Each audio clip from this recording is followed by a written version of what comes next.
from Minute Maid Park in Houston, Texas, Comcast Sportsnet brings you Houston Astros baseball. Tonight it's Game 3 of this 4-game series. The Astros meet the defending American League champion Detroit Tigers. Good evening, everybody. Bill Brown and Alan Ashby. Even though the Astros have lost both of these first 2 games of this 4-game series, Ash, the starting pitching has given them a chance to win it. It's been one of those storylines, Brownie. The Astros need to get good starting pitching in order to have a chance to win. Well, they've had that chance the last couple of nights coming up from Oklahoma City. Jordan Lyles did a fine job over 5 innings. You can see the numbers. They were strong, and he put the team in a position to win over a very good club, the Detroit Tigers. Bud Norris last night, maybe his second-best start of the season, 7 strong innings, just 5 hits allowed, 111 pitches to get to that point. And looking back to that Lyles start, very good keeping pitches down, changing speeds. We talked about how he was on the hands at times. Just an effective night for Jordan Lyles, and it sets up nice for the club to have that extra starter now that you hope you can rely on. Bud Norris has had some games that have been very strong. That slider was biting again. Change-up producing swings and misses. But I think overall, the fact that he was down brought him back into kind of the style he was in Anaheim, a very effective start against the Angels. It really was again last night, too, in that same type of mode. And now the ball goes to Lucas Harrell, and he'd like to fall right into that same line of quality work. He has a 3-game winning streak. He's coming in pitching good baseball. 4-game streak now. And over those 4 games, like you say, Brownie, 3-0, ERA at 182. Despite the fact that hitters are hitting 281, he's done a nice job once runners are on, being able to get some big outs, has that tremendous sinker, and he relies on that pitch time after time. So as Lucas Harrell gets set to face this hard-hitting Detroit lineup, you can see a turnaround in his season from the first 3 starts. He has absolutely turned it around, and again, the last 4 starts, spectacular numbers. Got off to a bit of a rocky start on the season, but, well, I guess when you see 563 versus 189, that is a total turnaround, and everybody on the Astros side counting on Lucas Harrell to keep this going. He's been throwing a lot of strikes in those last 4 starts. Jose Veras on the mound, and the Tigers struck with Avila hitting a 2-run homer for the game winner last night. Detroit has had the clutch blows in the first 2 games of this series. We'll have more with Julia Morales in just a moment.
Astros baseball. Tigers have spoiled the party here at Minute Maid Park the past 2 nights.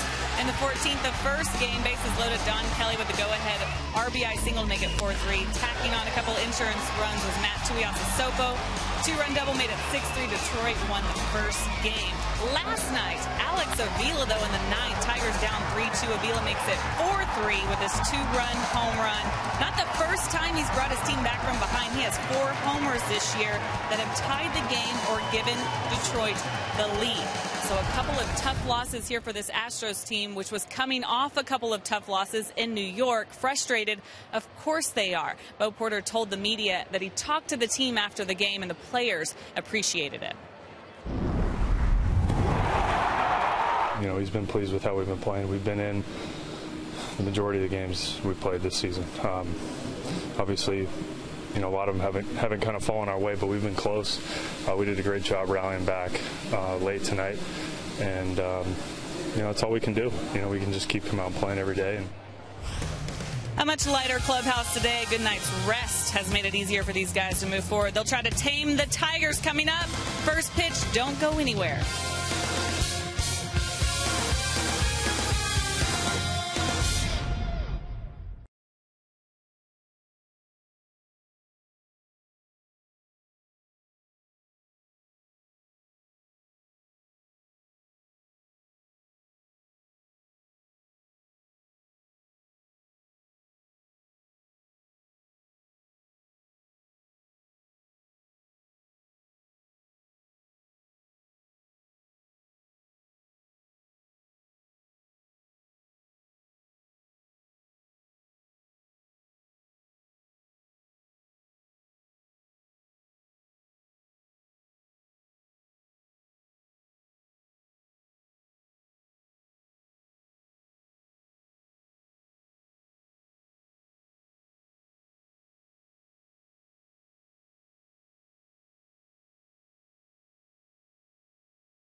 Is brought to you by Southwest Airlines. Find our fares online only at southwest.com. What an absolutely gorgeous night in downtown Houston. Beautiful sunshine enveloping most of the field here at Minute Maid Park for Game 3 of a 10-game homestand, the longest homestand of the year for the Houston Astros. Detroit has won the first couple of games. They've both been hard-fought. Tigers won the first game in the 14th inning. And that was Thursday night, 7-3. And last night, they took it 4-3 with a 2-run homer in the 9th from Alex Avila. So now as the sunshine covers most of the field, we check the starting lineup for Jim Leland's Tigers. Austin Jackson is back in the starting lineup. He's the center fielder with Torrey Hunter in right field. Miguel Cabrera bats third, playing third base. The cleanup man is first baseman Prince Fielder. With DH, Victor Martinez batting fifth. Andy Dirks in left field. Johnny Peralta the shortstop. Alex Avila the catcher batting eighth. And Omar Infante at second base hitting ninth. Defensively for the Astros tonight, here on the dish, Carlos Corporon. Jason Castro gets the DH role again. Carlos Pena at first, Altuve at second. Ronnie Cedeno gets a start at short and Matt Dominguez at third. In the outfield, Robbie Grossman in center field, flanked by Rick Ankiel in right, and Chris Carter will be in left. Lucas Harrell goes to the mound, and he's been pitching well of late. We talked about it. 3 straight decisions go his way. over a 4-game span. Lifetime at Minute Maid Park, 8-6 and a very good 2.87 ERA. So he has enjoyed pitching here in the confines. Austin Jackson is ready to start the game. First pitch right in there for strike one. Scott Berry will call the balls and strikes tonight. Jackson begins at 293 with 2 homers. He's driven in 10. He's on an 8-game hitting streak right now. It's a 1-ball, 1-strike count. He had 3 hits, scored 2 runs Thursday night. He lines this one to left. That's a hit. In front of Chris Carter in left field, a leadoff single for Jackson. That takes his hitting streak to 9 games. Mentioned the fact that Lucas Harrell over the last 4 games has a great ERA down below the 2 mark, but batting average against just slightly over the 280 mark, so he's had to pitch with runners on base. Torrey Hunter is the batter now with the speedy Jackson at first. Jackson 5 for 5 in steals. Hunter 342, 1 homer, 14 driven in. Hunter is 1 for 10 in this series with an RBI. Altuve and Cedeno at double play depth. And ball 1's outside. Hunter not far from home, Pine Bluff, Arkansas. He has been a tremendous outfielder down through the years. He's won a number of Gold Gloves. Last year he drove in 92 runs for the Angels. Jackson takes off and he had a big jump. Foul back and it's a 1-ball, 1-strike count. Lucas Harrell is pretty quick to the plate, but if you get into that rhythm that a base runner can pick up on you, even with that very short stride and bit of a slide step, still feel like you can get a bit of a jump. There's a very wide stance as he takes his lead. He has not been caught yet this year.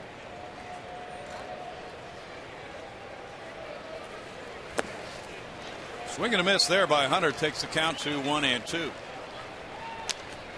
Hunter has been getting his hits in bunches. He has 13 multi-hit games. That's tied for second best in the American League this year. On April 9th against Toronto, he picked up the 2,000th hit of his career.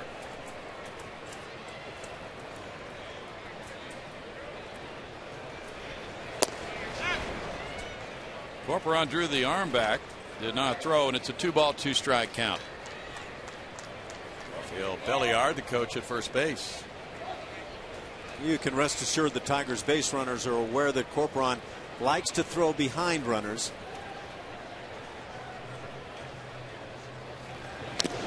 And the foul ball off Corporon brings him out of there limping.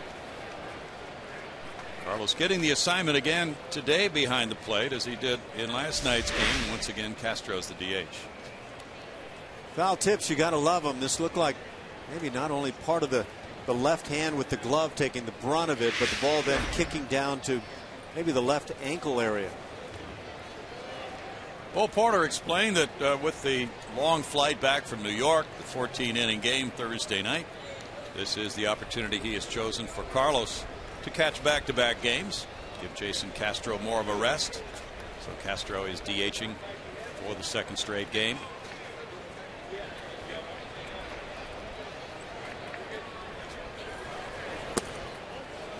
It's ball 3 and it's a full count now.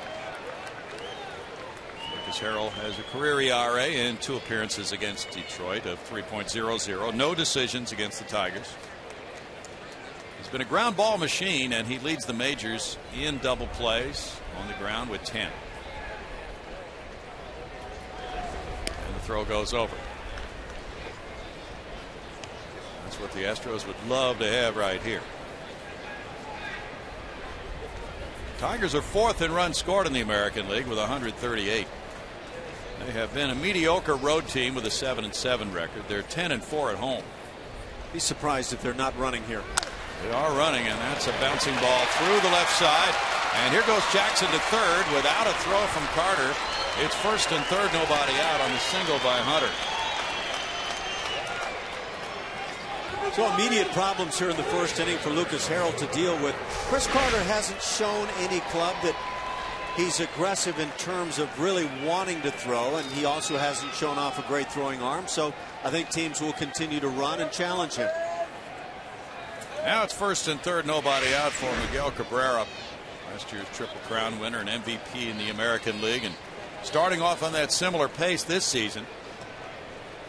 As Jackson at third, Hunter at first, nobody out, carrying a .368 batting average. That's second best in the league. 4 homers, 30 runs batted in, tied for the league lead in hits with 42.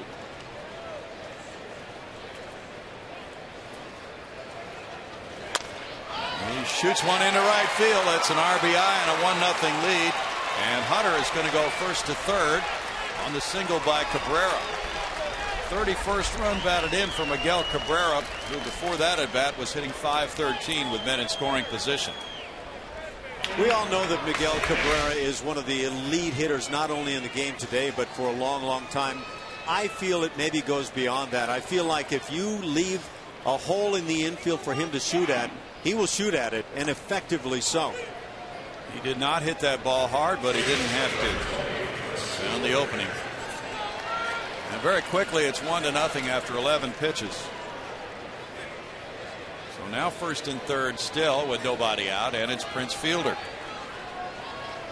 Fielder, who's 1 for 6 in this series, has driven in 27 this year with a .294 average and 7 long balls. Fielder leads the league in walks with 24.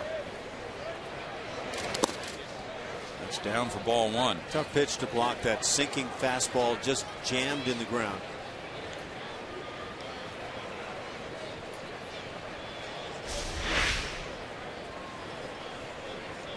You get a breaking ball, you're anticipating going downward, but fastball, you can't do that, so great reaction. Fielder looks at it, and he's ahead 2-0 in the count. He's walked 4 times in this series. He's 2 for 2 in his career against Harrell. Battle of Missouri-born pitchers tonight. Harrell from Springfield, Scherzer from St. Louis. That's fouled, and it's a 2-ball 1-strike count with Victor Martinez on deck. The Astros will pay a return visit to Detroit on their next road trip. They'll be in the Motor City May 13th, 14th, and 15th. And that will wrap up the season series for these two. Fielder drove in 108 runs last year while hitting .313. That's a strike to him. 2-2 for Lucas Harrell.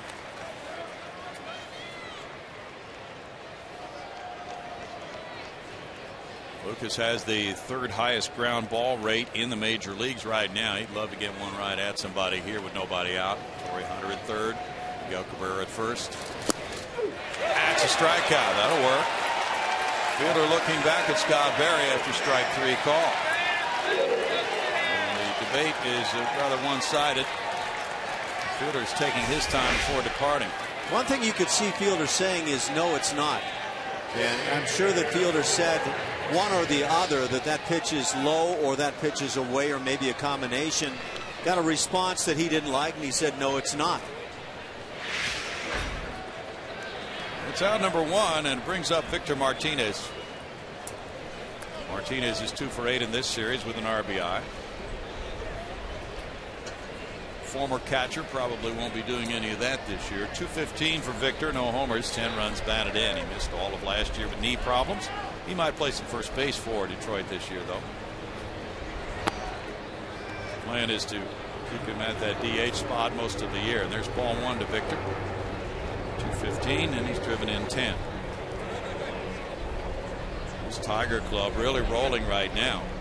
17 wins, 11 losses, a .601 winning percentage, and in the top spot in the AL Central. 1 ball, 1 strike.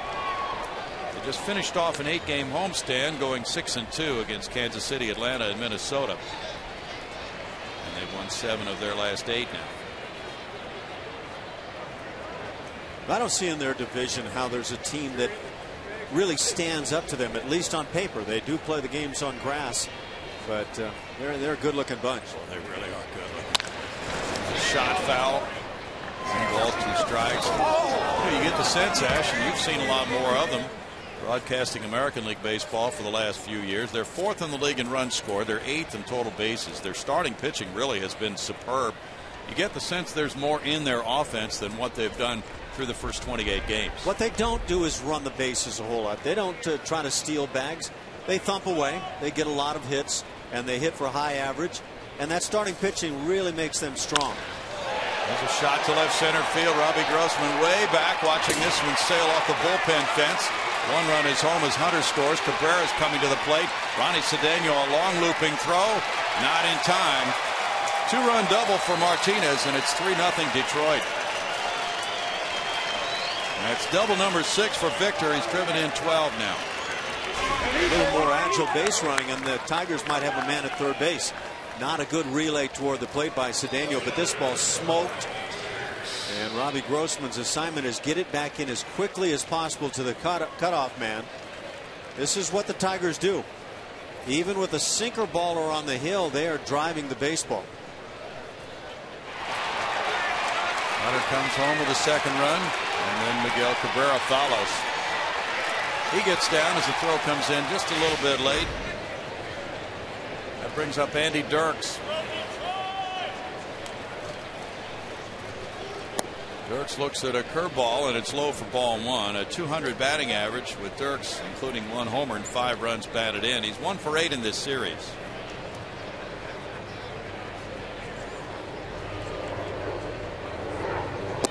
Inside from Harrell. 2 balls, no strikes. Harrell's curveball on that first pitch, a rarity. He's throwing that pitch about 8% of the time this year. Heavily relying on the sinking fastball this season.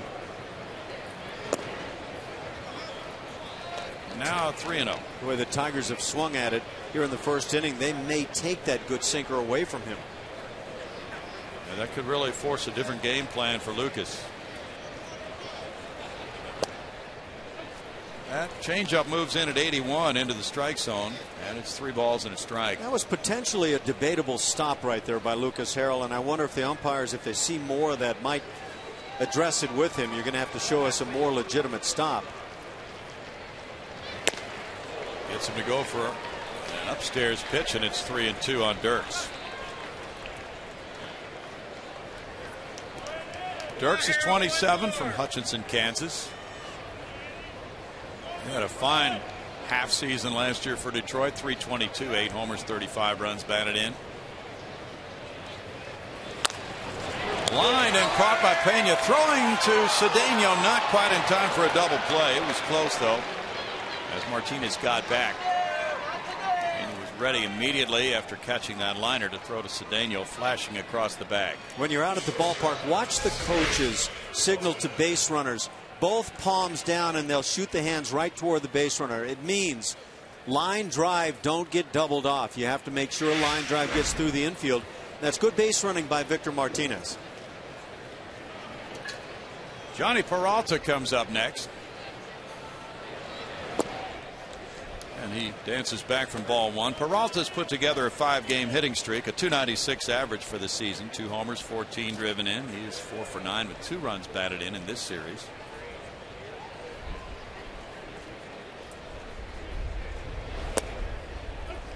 That makes it 1-1, and Lucas Harrell is working hard here with a 27-pitch first inning so far.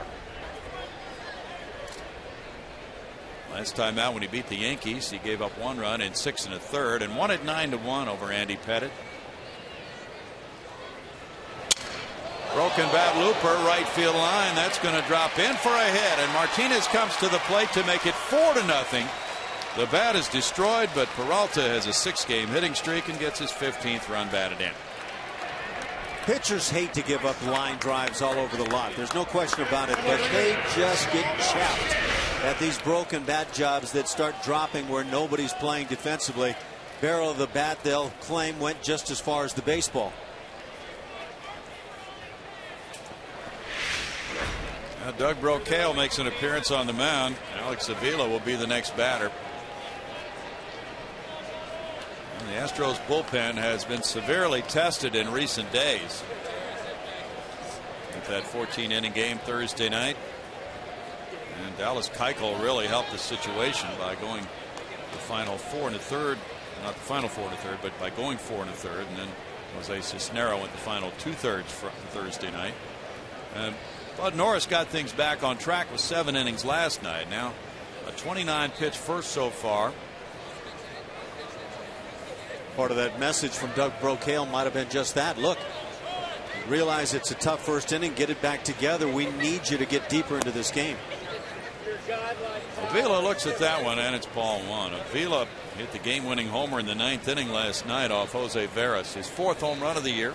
He's driven in 5 with a 179 average.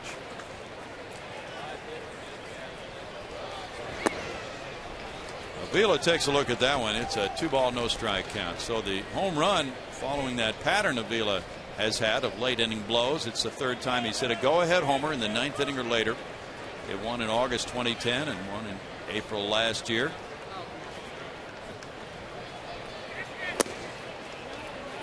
He takes a look at ball 3, and it's 3-0.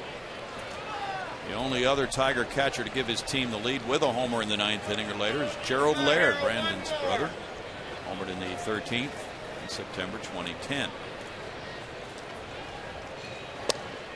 That's a strike, and Lucas comes back for a 3-ball, 1-strike count. That home run last night by Avila came in a count where he was ahead. Guessed fastball, got fastball, and he's got a lot of pop. If he centers one up, he's got a chance of driving it out of any part of the ballpark. He's 1 for 7 in this series, but as you clued us in Thursday night, he had a big year in 2011. 19 homers, 82 runs batted in. He can throw. I mean, he's a good all-around catcher when he's got it going.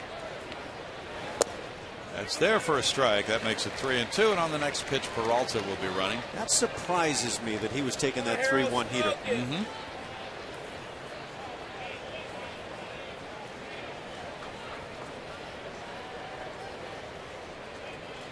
Dominguez well off the 3rd base line.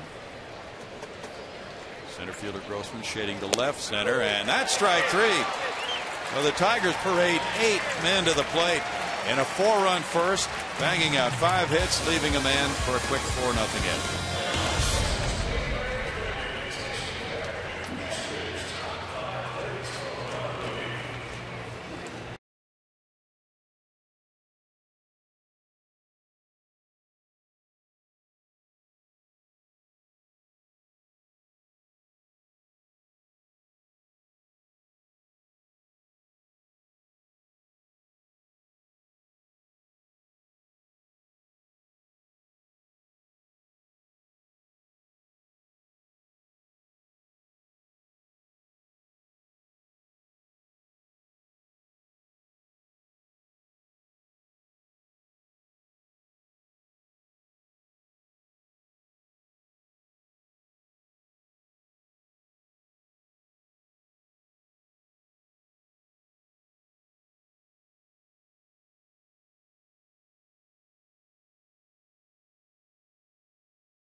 Way Bo Porter has arranged his lineup for this game tonight, trying to snap a 4-game losing streak.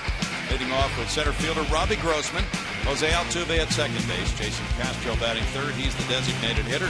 It's Carlos Pena at first base, Carlos Corporan the catcher, Chris Carter in left field, Ronnie Cedeno at shortstop, Rick Ankiel in right field, and Matt Dominguez at third base. Defensively for the Tigers, they will line him up with Alex Avila behind the dish. Around the infield, Prince Fielder at first, Omar Infante, Johnny Peralta up the middle, Miguel Cabrera at third base. In the outfield, Austin Jackson in center, flanked by Torrey Hunter in right and Andy Dirks in left. Max Scherzer on the hill for these Tigers, a big strikeout artist. In fact, you always think of Justin Verlander for the strikeouts, but a year ago, in another big Verlander year, it was Max Scherzer most strikeouts per 9 innings among starters around Major League Baseball.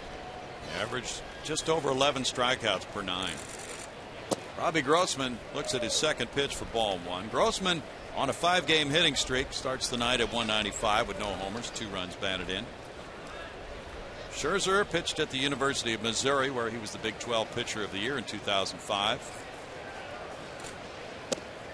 Inside with that one, 2-1. He was a first-round pick of the Tigers in 06, the 11th player drafted. He didn't sign until right before the 07 draft. Made it to the big leagues with Arizona in 08. He was drafted by Arizona, Detroit.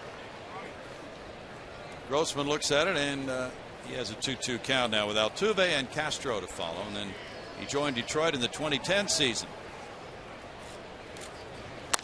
It's a liner and off the glove of fielder into right field. Grossman takes the turn. Torrey Hunter gets to it, and he'll whip it back into second base. And Hunter, who has over 100 outfield assists, always a threat to shut somebody down trying to take an extra base. It's a pitch down and in. People say that's the sweet wheelhouse there for left-hand hitters. Robbie Grossman makes that look like a true statement as he hangs out a line drive. And getting up, Prince Fielder. Get me a rebound, big man. Yeah. Slowed it down and caused Grossman to think about getting to second. But Robbie at first with a 6-game hitting streak. We'll hope that Altuve can come through behind him. Prince Fielder may be the current version of the mound of rebound. Altuve had his 5th 3-hit game or more last night. Drove in a run. Grossman takes off. Here's a throw from Avila, and it's right there for the tag for out number 1. Well, that's some aggressive baseball. Caught stealing 2-4 with Infante tagging Grossman. Well, like I say, Avila can throw.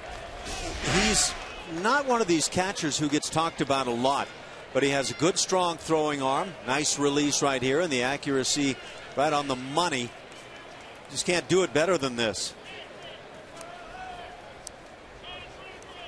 Tag right there on the thigh for out number 1. The pitch was a strike to Altuve. And that is strike 2 to Jose, who is tied coming into this game with Miguel Cabrera for the league lead in hits with 42. Cabrera got his 43rd a few minutes ago.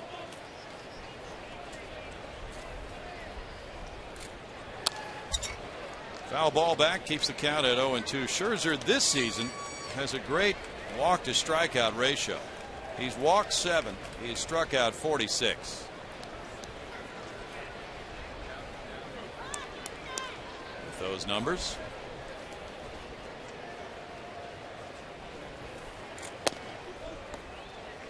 one ball, 2 strikes. He has a very lively fastball. Last time out, he showed that pitch to Minnesota, beating the Twins 4-3, giving up 3 runs in 7 1/3 innings. Ronnie, you were talking about Scherzer being the 11th pick overall in 2006. Some pretty good players drafted ahead of him. A broken bat roller goes to Fielder. Luke Hochevar was the number 1 pick that year. I don't think that one has completely worked out, but I can drop these other names. Evan Longoria, pretty good player, tremendous player. By the way, Brad Lincoln, Brandon Morrow, terrific arm with the Blue Jays. Andrew Miller, Clayton Kershaw, Drew Stubbs, Tim Lincecum.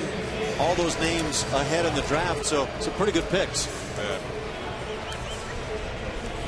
Scherzer was acquired in a trade from Arizona for Edwin Jackson and Ian Kennedy in December of 2009. Jason Castro's the batter. Fouls it back, strike 1. Jason has settled quite nicely into that number 3 spot in the lineup. 263, 2 homers, 6 runs batted in. He's in the top 10 in doubles with 10. He was held to an 0 for 5 night last night, but hit some balls well to left field. No balls, 2 strikes. Castro's coming off a .421 batting average on the road trip to Boston and New York. His career high 9-game hitting streak was snapped by the Tigers pitching staff last night. Change-up, tap foul. That's a big pitch for Scherzer in his arsenal. We get these stats from the Bloomberg Statistical Service.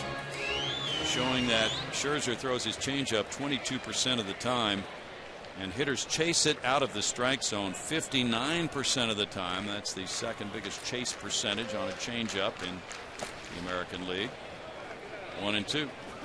I think that changeup corresponds with the fastball a great deal if you can throw it for strikes or make it look like a strike on the way to the plate. But when a guy throws hard, if he can come up with a changeup to go with that good fastball, it is a deadly combination.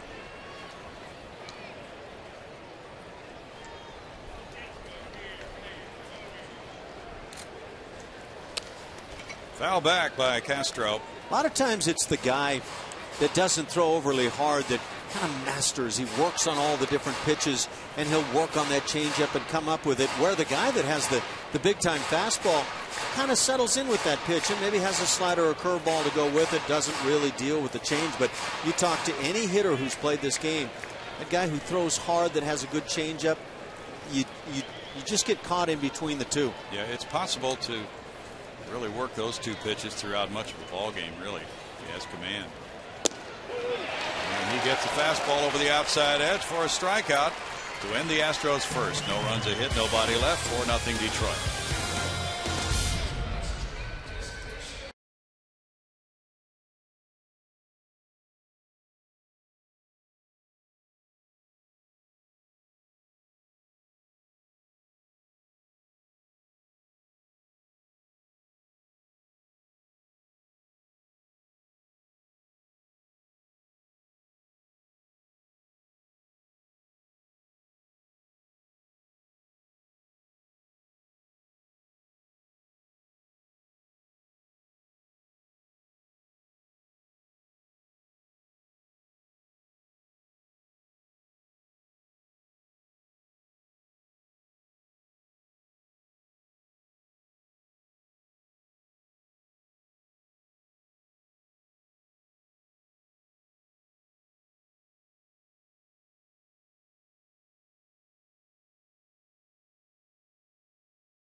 We head to the second. Time for our Geico quote of the game, and it comes from the guy on the mound, Lucas Harrell. He said, "He threw gas, and I was a shortstop." Harrell is talking about Tigers pitcher Max Scherzer. These two grew up around the same area in Missouri, and they played with and against each other in summer ball. Harrell said that Scherzer was unhittable at the age of 12. Harrell just hadn't figured out his place was on the mound yet, guys.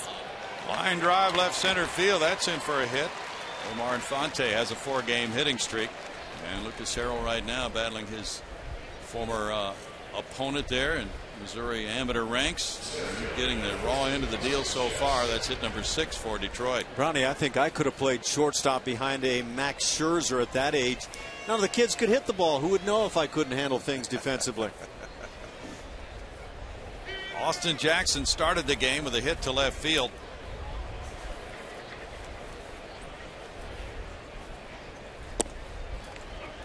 That's a strike to Jackson. No balls and a strike. This has been an ugly pattern for the Astros, giving up multiple runs in first innings. They had a 4-run first tonight. Tigers spotting Scherzer with that big early lead.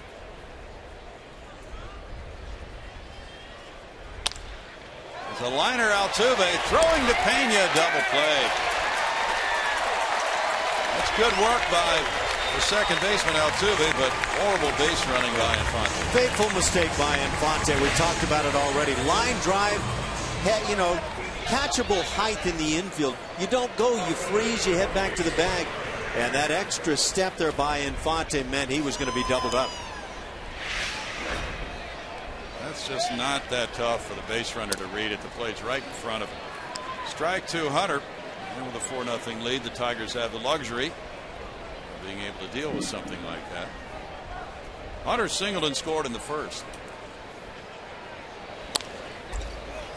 Foul back 0-2.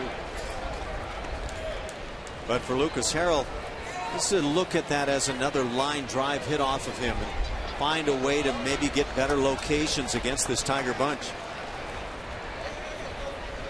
Tough sledding in the early going here for Lucas. 1 ball, 2 strikes.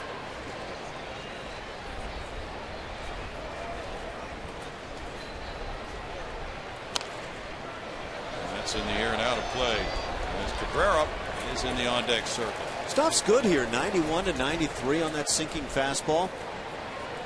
Obviously you face a good lineup. Some nights you can have terrific stuff and give it up, but Lucas is, at least to this point, having one of those nights. Diving play, and now Altuve cannot pick it up to throw to Harrell covering as Pena laid out for it. And Hunter gets the infield hit off Pena's glove. He's 2 for 2.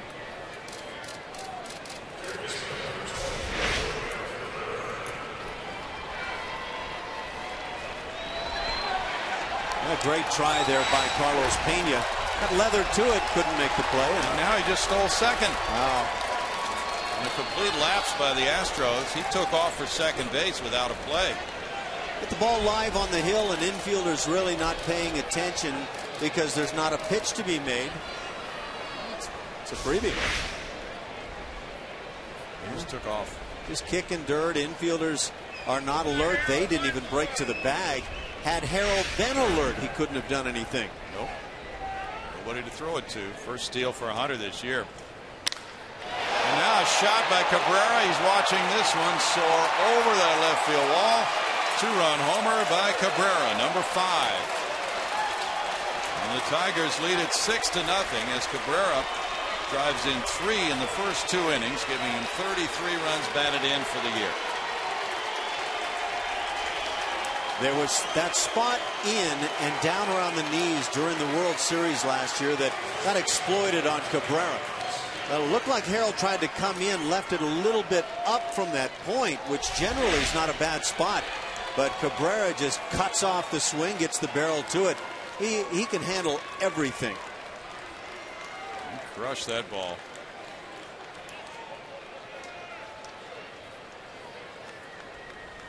Right over Kevin Allen's camera out there in left field. Now fielder puts one in the air, foul, and that's out of play for strike 1. The Tigers really have not accumulated many long balls compared to what you would expect their potential to be. That's their 25th homer. They rank 13th in home runs. Bouncer Altuve to his right. On over to Pena. And the Tigers strike again in the second inning with 2 runs on 3 hits. They lead it 6-0.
time this year the Astros have allowed 4 runs or more in the first inning.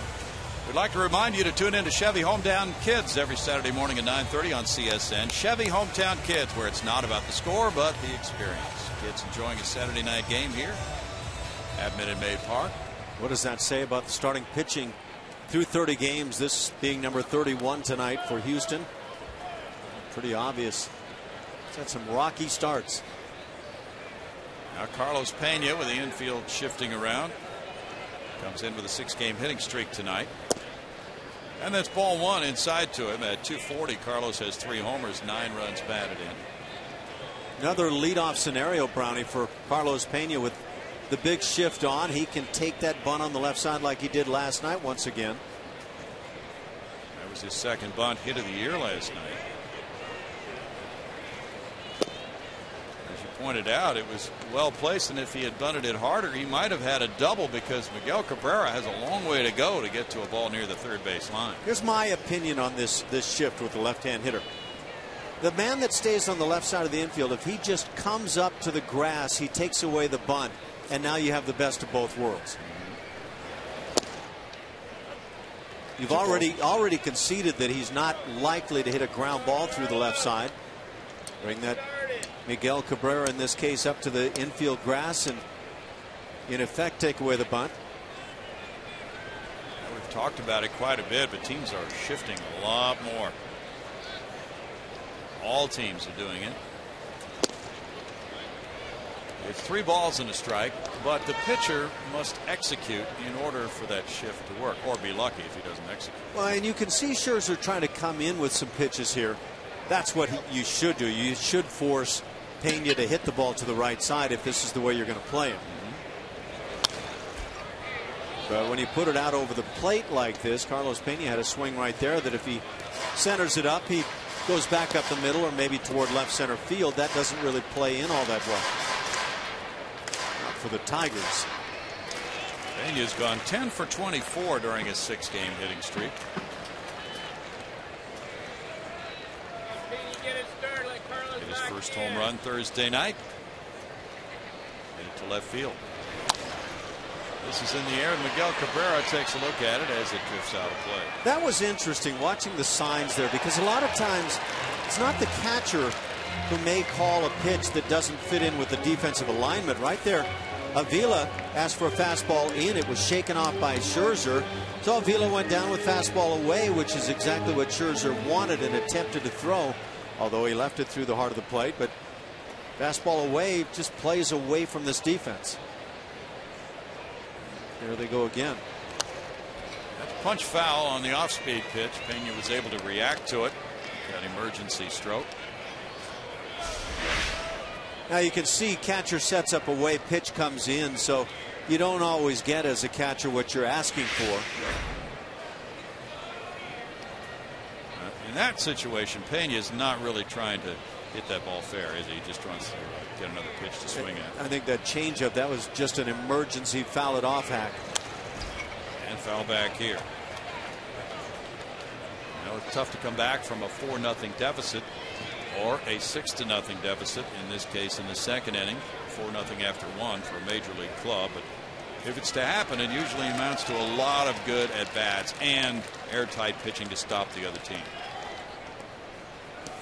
Pena's trying to get it started by doing that. And he is doing his share of making Scherzer work here with nobody out in the second inning. To this point on the night, Scherzer doesn't really have the strikeout type fastball. Sinking fastball that tends to not dart over the bat like the guys who will ride the four-seamer, and yet we know statistically that Scherzer is a strikeout pitcher.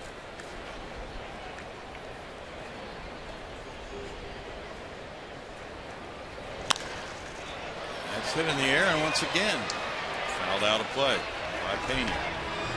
Pena's a .259 career hitter with 7 homers against this Detroit club. Scherzer is listed at 6'3", 220, 27 years old.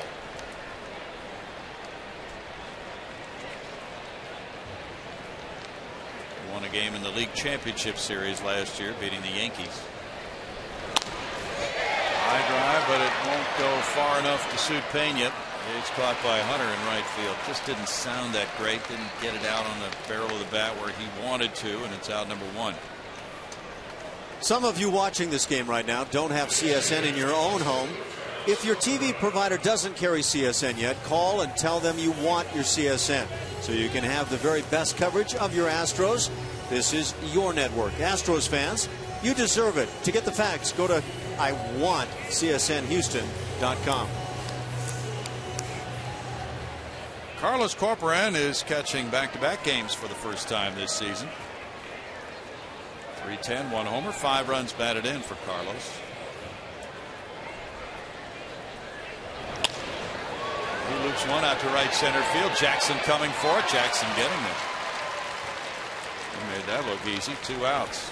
He's an easy center fielder.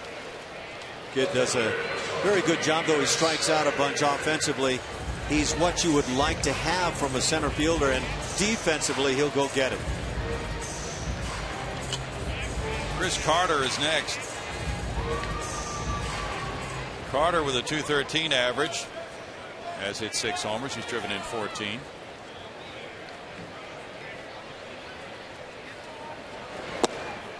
He gets a slider and it's good for strike 1. Scherzer is 1-1 against Houston in his career with a 5.12 ERA in 3 games, 2 as a starter. It was close. Carter probably watching the other hitters here on the night, seeing fastball, fastball, fastball, especially starting the guys, and then suddenly he steps to the plate and a couple of sliders back to back. It's 1-2. And comes the high heat, 95. Even though there's that sinking running action, it's finding the velocity going upward now. He really gets his body into the pitch, doesn't he?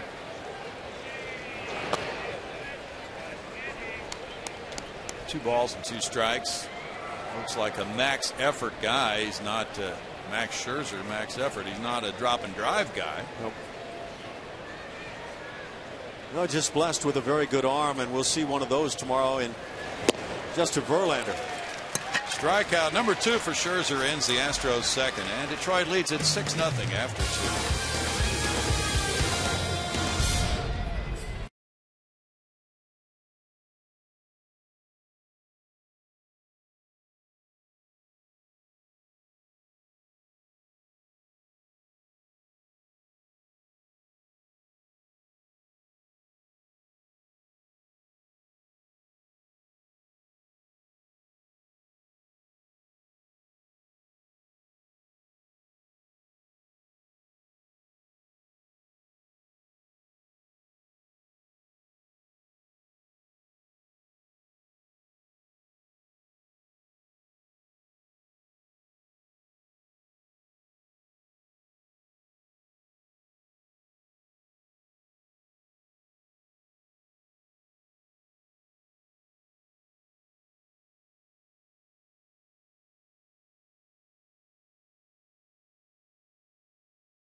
Forward to Miller time later in tonight's game, brought to you by Miller Lite.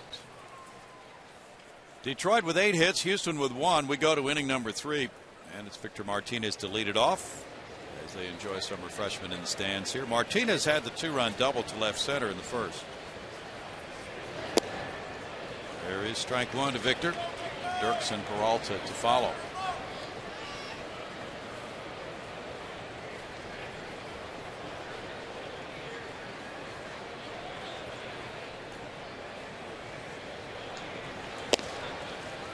Harrell gets a strike there, and it's 0-2. Lucas struggled with his command, especially in the second game of the season here against Oakland. He walked 5 and 4 1/3 innings.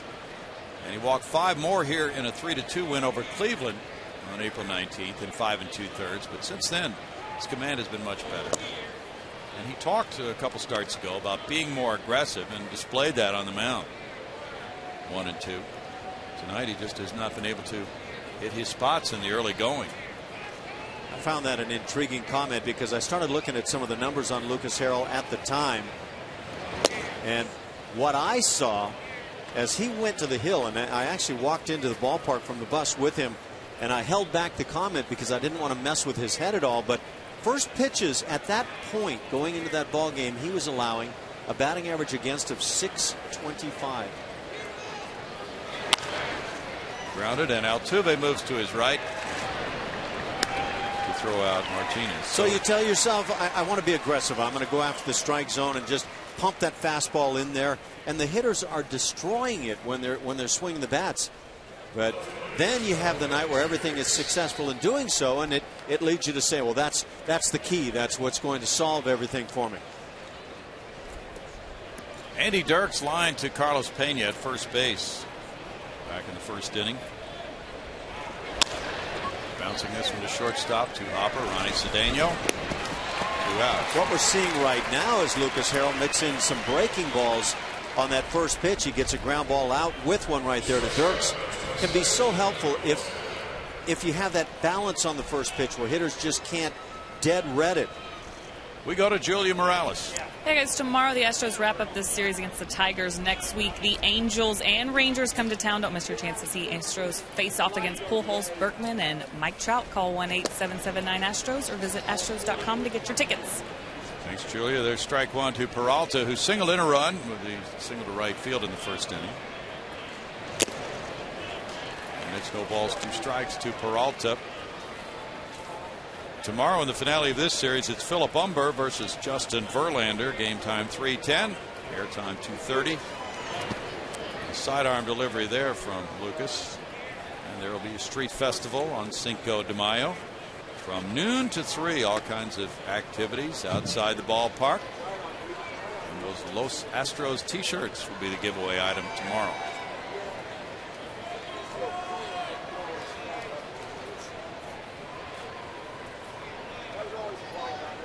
Pena's going to be out talking to people. Jeff Luno. 2 balls, 2 strikes. There'll be some other players involved as well as part of that Street Fest tomorrow.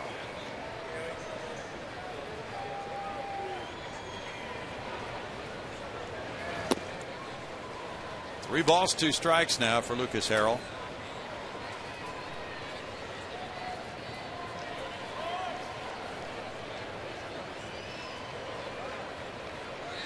Shake off 3-4 times as a pitcher on a 3-2.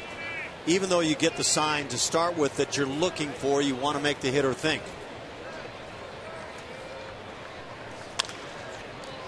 Bounce foul.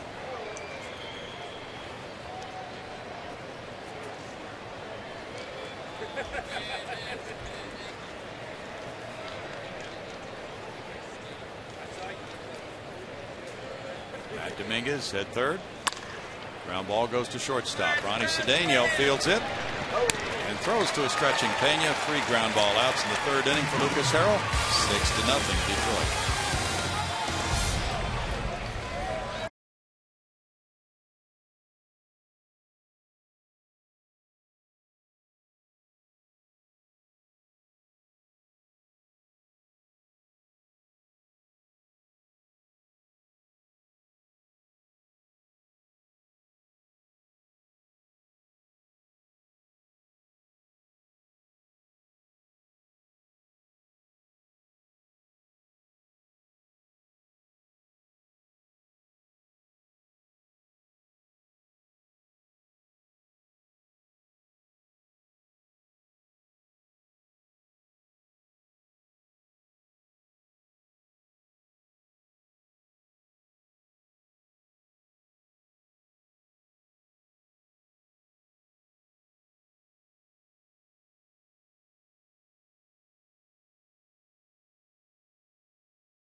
Tigers celebrate Mother's Day with Pink in the Park at Minute Maid Park next weekend as the Astros face off against the Texas Rangers. 10,000 fans will receive a pink giveaway each night, courtesy of the Methodist Cancer Center. Call 1-877-9-ASTROS or visit astros.com to get your tickets now. Let's go to the booth. Thank you, Julia. 6-0 Detroit leading it. Cedeno, Ankiel, and Dominguez coming up in the bottom of the third inning. There's some pink in the crowd tonight. Ronnie Cedeno is starting for a couple of reasons. Number one, he has good numbers against Scherzer, 3 for 4 with 2 runs batted in. Overall, 325, 1 homer, 8 runs batted in. And the second reason is that the skipper, Bo Porter, does not want him sitting for an extended period of time. And as you know, Mr. Gonzalez has been playing a lot of shortstop lately for Bo. Playing it well, but maybe deserving a rest. Yeah, he's fallen off a little bit. Yep. So it's a good time to get Cedeno in because, as Bo said, we're going to be facing a string of right-handed starting pitchers here. So this is the spot he has chosen for Ronnie to play against a right-hander. For me, when you get a guy hot, keep him in there. When he struggles, go ahead and catch an occasional day off. Sure. A very productive shortstop situation for the Astros this season. Marwin is 0 for his last 16, so he's resting as Ronnie plays tonight. That's a strike, and that makes it 3-1 for Cedeno. Ronnie's been a good soldier with this whole thing as Marwin has kind of struck gold early on. Played well. Now, Bo wants to keep everybody in the mix. Fouled away. 3 balls, 2 strikes.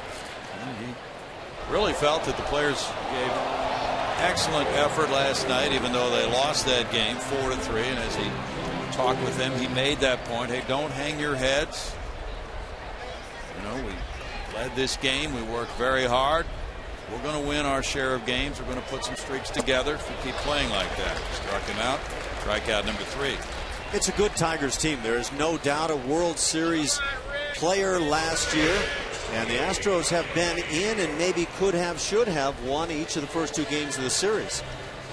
And because of starting pitching, they've had that chance. Rick Ankiel is next. Jim Leyland's club has been just terrific on the mound. 20 quality starts, leading the American League. A lot of people don't like that stat, but nonetheless, they've had a lot of chances to win those games. Ankiel looks at strike 1. That's a tough pitch. He ran back in over the edge. Yeah, if they could extend that stat, quality starts, to 7 innings, I'd buy in. I'd say that genuinely is a quality start, something that helps the bullpen a good deal. 5 homers for Rick Ankiel, a .517 slugging percentage. Well, let's not call it quality. Let's just call it a start that gives your club a decent chance to win. Takes too long in the heading area. It does. Can't do like QS. No. Cabrera is back, and Johnny Peralta's behind him calling for it. 2 outs. But 4.5 ERA is not quality. 0 ERA is of the highest quality, so it's just too big a range statistically. The thing is, I'd be willing to give, and there are others who have talked about this, Larry Durker certainly among them, 7 innings and 4 earned runs, or 4 runs, a quality start label, and that is maybe even a higher ERA, but the 7 innings would seem to make a lot of difference. Oh, yeah. Matt Dominguez is the batter. Taking strike 1. 248 from that. Now, if you said 7 innings and 3 earned runs, you'd have very few quality starts around the major leagues, but they would stand out as meaningful.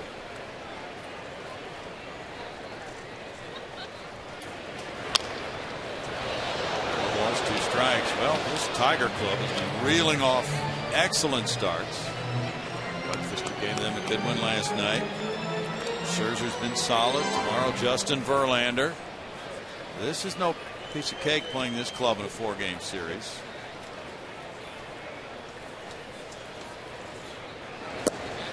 Changeup gets him strikeout number 4. He has faced the minimum through 3, and the Tigers lead it 6-0.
Harrell, and then a Miguel Cabrera 2-run homer in the second gave them a couple more.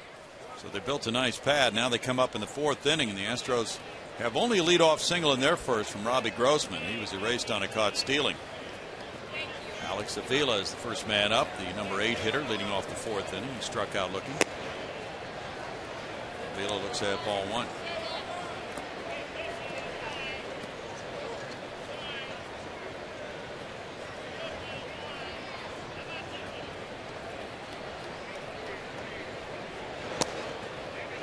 That's in for a strike, and it's a 1-ball, 1-strike. The Tigers starting pitchers have combined for a 3.25 ERA compared to the Astros starting pitchers 5.90. Jordan Lyles did a good job in his start 2 nights ago. But Norris followed suit last night. 1 ball, 2 strikes. Philip Humber goes tomorrow against Justin Verlander. And then Monday will be a day off before Astros meet the Angels in a 3-game set. Next weekend it'll be the Texas Rangers here. It's a 2-ball, 2-strike count. Beautiful night.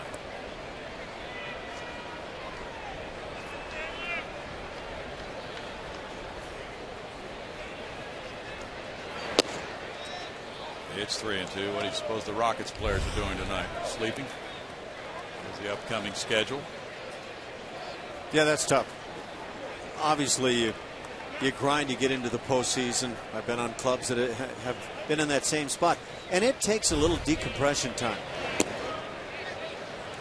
Avila takes a leadoff walk. The appeal goes to third, but he checked his swing. You can have all the experts say you didn't have a chance, but on that club as an individual, you better feel you have a chance. Avila's the base runner, and it's Infante batting. Infante got a single to left center on the first pitch of the second inning. That was his first hit of the season on the first pitch. And then he was thrown out trying to get back on a line drive to the second baseman as a part of a 4-3 double play. Strike to Infante. We go to Julia. You guys were talking about the Rockets. Bud Norris was tweeting about the Rockets in our AT&T tweet of the game. He said although the series didn't go as they wanted, it was a blast rooting on those Houston Rockets. Congrats on a great season, Chandler Parsons. We may see Chandler again. Remember, we saw him just a couple weeks ago here at the game. That's right. You interviewed him. Yep. As he was relaxed there in the stands. And we saw him anything but relaxed on the court. Liner into center field. Infante's 2 for 2. And yeah, those guys are all relaxed right now, but that is a grind, as Ash was saying, Julia. They go through a lengthy season, lots of travel, and then a lot of pressure from a postseason, so they deserve a little rest now. Well, hopefully they're taking in a little Astros baseball. Get them out to the ballpark again. I think they'd have some fun actually coming out and seeing if they can take a little batting practice and see what it's like on this side. 2 men on for Austin Jackson now. Jackson is singled to left and lined to second. Mets and Braves were postponed by bad weather in Atlanta today. Well, there have been a ton of postponements early this season. That's outside, ball 1. I don't think I recall snow being involved as often as we've seen this year. Exactly. Nationals beat the Pirates in Pittsburgh 5-4 today with a run in the 9th. Tyler Clippard the winner. Rafael Soriano got his 10th save. To right field, that chases Rick Ankiel back. And right in front of the wall, he's there on the warning track to haul it in. Here's the tag at second by Avila. He'll move to third on a long out, number 1 by Jackson. Infante holding at first. Torrey Hunter will bat. Nice job by Ankiel. He gets this laser back into second base. There might be with some guys that have huge arms, and there are a few of those guys. Ank is certainly one. To try to launch one to third base and show off for everybody and possibly allow the trail runner to move up, but just a nice job here. Hunter is 2 for 2 already, has stolen a base, has scored 2 runs.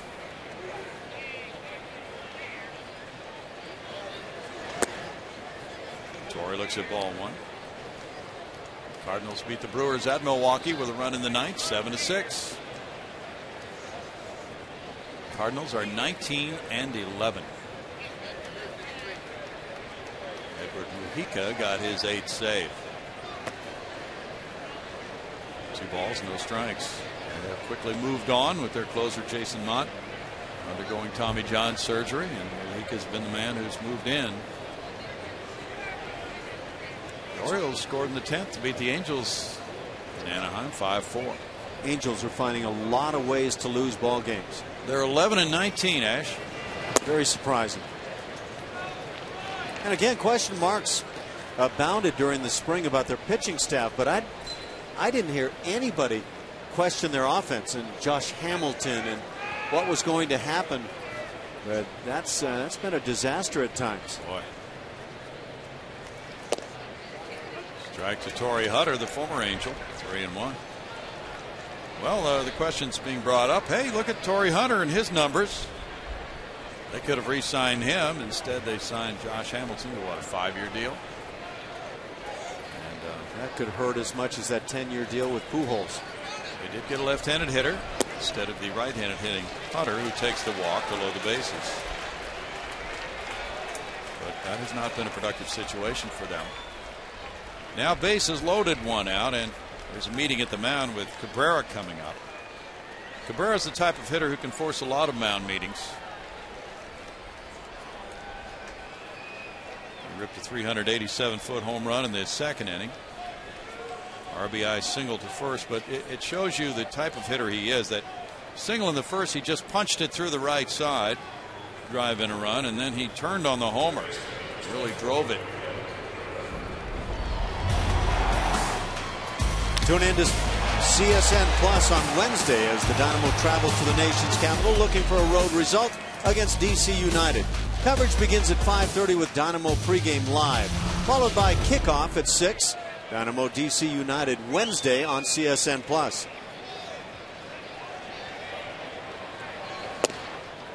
Strike to Cabrera. That's good location on that one. Lucas brought it back over the outside edge of the plate. Now that Angel team is really scuffling now. 11-19. Missing that time. Lucas goes to a 1-ball, 1-strike count. The Astros are 8-22. 1969 Astros started the year 4-20. And they wound up 81-81. Wow. How about that? Foul back. Wow, that's hard to imagine. They were outscored in the month of April 135-70 in 1969. And as they took the field May 1st, they had been no hit the night before in Cincinnati by Jim Maloney. And they really rubbed it in. Dave Bristol was the manager, and he was rubbing it in the opinion of the Astros players. Don Wilson was just all worked up about that, and he went out and pitched a no-hitter against the Reds that day. Back-to-back no-hitters. Yeah, and that began the turnaround. 2 balls, 2 strikes.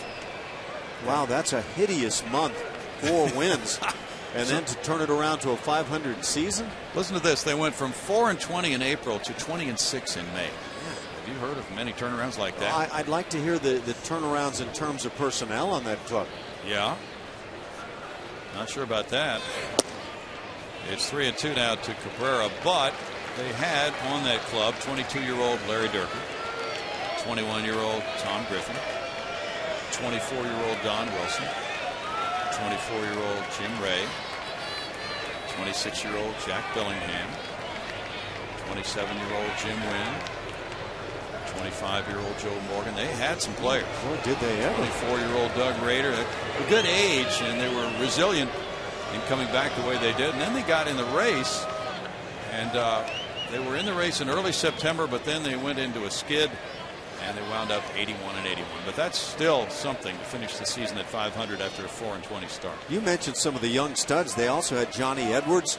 Yeah. Kurt Blefary. You're right. Dennis Menke, Jesus Alou. They had some players. You're all over this thing. Let's jump in and help each other. Bases loaded walk makes it 7-0 Detroit, and now a 4 RBI game underway for Miguel Cabrera. That's the 3rd walk of the inning for Harrell. And Fielder will be next. Avila coming in to score run number 7. He started the inning with a walk. Now Doug Brocail comes out. This is the difficult thing about being an American League starting pitcher. As you well know, Ash, it's not the same as in the National League when the manager is more likely to pinch hit for the pitcher when he comes up. He doesn't come up, so he's expected to stay in the game and suck up some innings when he trails early. You also don't have that soft spot, one guy every 9 hitters coming through. Instead, that what used to be soft spot is now a DH, a guy who is geared to swing the bat. It's just a very tough league. Jose Cisneros warming up, and here's Prince Fielder, 0 for 2, strikeout looking and a ground out. And strike 1 to Fielder. Yeah, it is a different game in that regard. There was another player on that 69 Houston Ball Club, Tommy Davis, who was really probably my hero as I was growing up in L.A. You and Bob Watson both. Yeah, he was a Tommy Davis fan. He was, and he said the main thing he learned from Tommy Davis was to hit the ball to right center field. Watson was a right-handed hitter. I didn't learn that as well, but I sure marveled at him. Probably Tommy Davis and Sandy Koufax were the guys for me. Question for you about Koufax and Nolan Ryan. Fielder looks at it. Bring it on. 2-1. Well, you're just talking about the differences between starting pitchers in the National League versus American League. As you know, Ryan tied Koufax's strikeout record for a season, 373. But Ryan pitched in the American League and Koufax in the National League. Strike 2-2. So I never really thought about that until the other day, Ash. But just consider how much more difficult that is to get those strikeouts in the American League without working to the number 9 spot of pitcher. How many times of course, both of those guys pitched over 300 innings in doing so. I believe in that range. Mm-hmm. How many times do you face a pitcher in that many innings? Right. Yeah, that's and there was an article recently. You would laugh at this. And we'll wait until after this 3-2 pitch to Fielder with the bases loaded to go into it.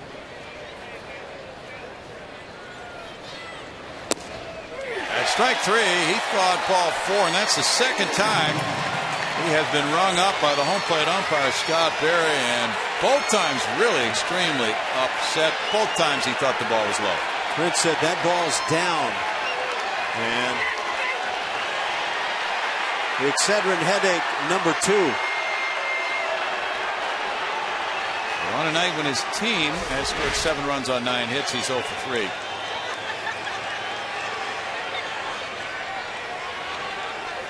Yeah, he doesn't like that call, and he's probably right. Yeah, it was similar to the first inning call in the height of the pitch, wasn't it? Right in that same range, and that first inning one, maybe outside black on top of it. Victor Martinez rammed a 2-run double to left center, and he grounded out. There's strike 1. There's a publication, Ash, called the Baseball Research Journal. Not that Prince Fielder cares much about it right now. And one of the writers wrote an article about Nolan Ryan's 373 strikeout season in 1973 with the Angels. And he attempted to project the number of strikeouts he could have had the opposing pitcher batted in the American League. Yeah, that's kind of a crazy premise. Percentage of times pitchers strike out, and hey, you can probably get pretty close on that, because there are plenty of pitchers that played then and that play now that they're simply going to strike out. Exactly. There's just not much around that, and especially with Nolan on the hill. Yeah. Well, really, one of the coolest things that ever happened to me in my career was I was the catcher the day Nolan pitched his 5th Major League no-hitter that surpassed Sandy Koufax, one of my idols when I was growing up. It was the most surreal day that I was ever involved in playing this game. And Art Howe got a ground ball from Dusty Baker for the final out. Certainly did, and as the party goes on the field, I'm trying to run back from sprinting down the right field line to make sure I'm backing up.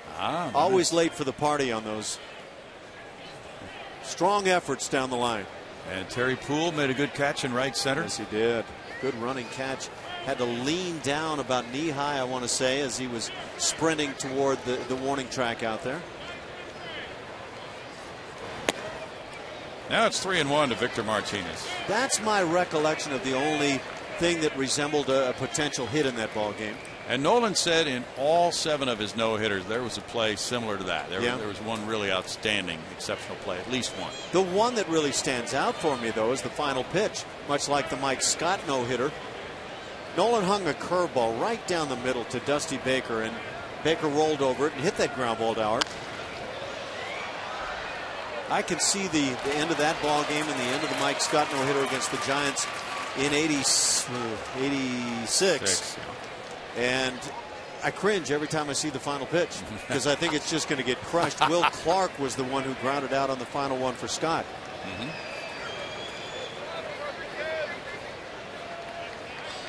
Ground ball to Glenn Davis. It's fun watching those old highlights, guys jumping around. I don't like hearing people talk about games that I played in as old highlights, but other than that, it's nice talking about it. 3-2 of the runners going. There's a bouncer to shortstop. Cedeno taking extra time, gets it on to Pena. And in the 4th inning, the Tigers add 1 run on 1 hit. They leave 3, and they're up 7-0.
Tigers 7-0 as we head to the bottom of the 4th. It's time to reveal our Progressive fan of the game. They get this awesome goodie bag, and tonight it is Earl. Oh, he's going to stand up for me. I was going to let you sit down and enjoy your ice cream. Are you having a good time tonight? I'm having a great time. Awesome. You're out here in the right field. Have you seen any good plays out here yet?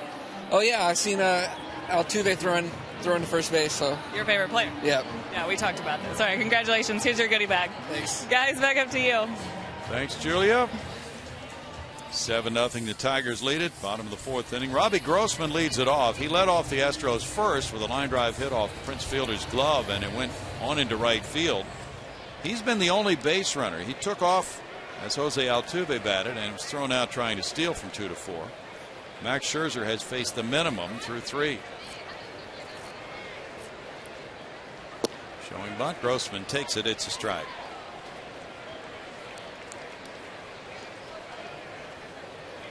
Scherzer's making his 6th start of the year.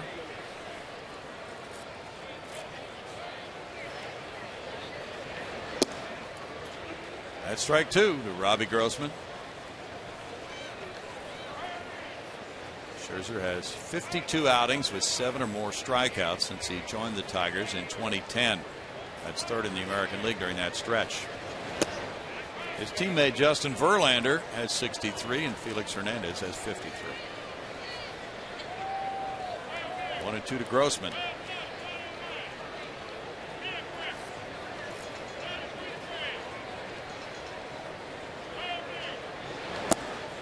Strike 3 call. That's his 5th strikeout.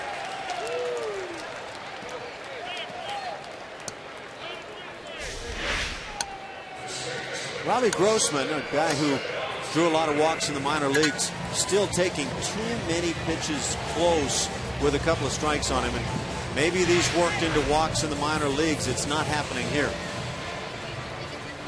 He probably didn't face too many Max Scherzers. Probably not. I think Prince Fielder probably enjoyed seeing a strike called maybe below the knees right there. The Altuve grounded out from Fielder to the pitcher covering. This one's a drive to left field. Dirk's going back. Dirk's turning at the edge of the wall, reaching back to snag it. He played that one well. That's a tricky part of this ballpark. Smile on his face. That's one of those smiles that says, "Ooh, thank goodness I was able to get to this ball." That is about as tricky as you'll find in the bigs. Let's get around this corner. You go out, go around the car down there, and I'll hit you right by the sign. Yeah. Turn left at the lamppost and watch out over the bushes. Jason Castro struck out looking in the first inning. Talked earlier about Scherzer's strikeout rate. Boy, it's been something else. For his career, more than one strikeout per inning for Max Scherzer. That type of fastball generally doesn't lead to a ton of strikeouts. That running away from the left-hand hitter, kind of sinking fastball. It's usually that riding four-seamer. Mm-hmm.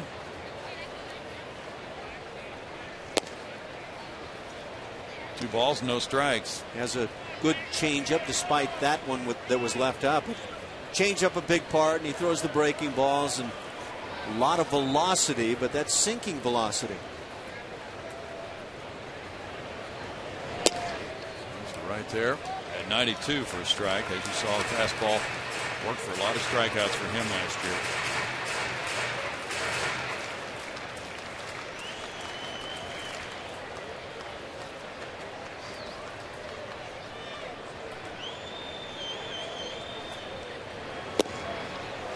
That's in for strike two, and it's 2 balls, 2 strikes. The Tiger pitchers had a stretch of 7 straight games with 10 strikeouts or more.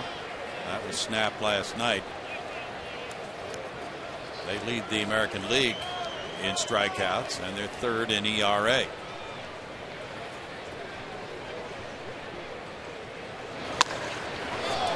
So foul on the slider that came in on the inner part of the plate for Castro, or just off it, and he got out in front for a 2-2 count still.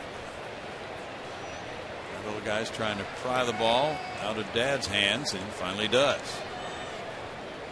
Getting ready to throw that ball away, and his brother says, "What are you thinking about?" No, Tommy. Come on, let's hang on to that thing.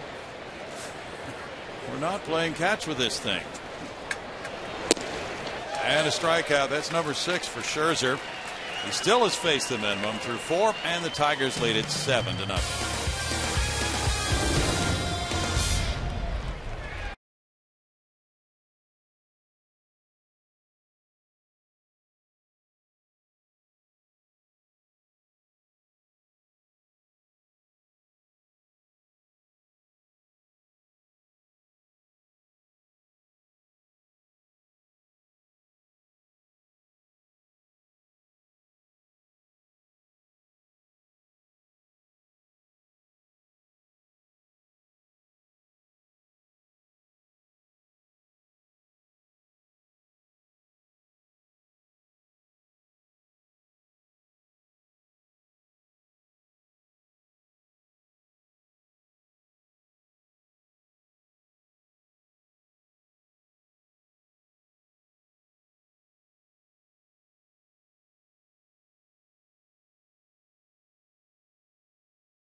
Net is brought to you by Jack in the Box. The Chipotle Chicken Club Combo is back for a limited time at Jack in the Box. Try one today with fries and a drink for just $4.99 plus tax. Gorgeous night in Houston.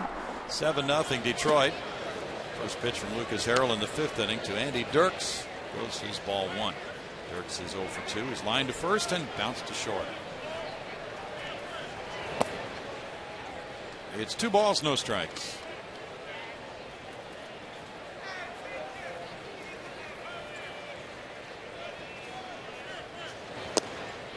Off-speed pitch comes in, and it's a 2-ball, 1-strike count. Nice when you can come 2-0 with that changeup and spotted for a called strike. Boy, it really is. Well, and the main idea, as you well know, Ash, count going to 2-2 for a starting pitcher in Lucas Harrell's shoes tonight. Trailing 7-0. Got rocked early, 4 in the first, 2 in the second. Try to take something positive from this start. Try to figure out what might work after the shelling. If you're going to stay in the game, try to string some outs together and learn something from it. You'd love to get in 30+ starts on the course of the season. You're going to run out there in 5 games from now, and you want to have something on your side.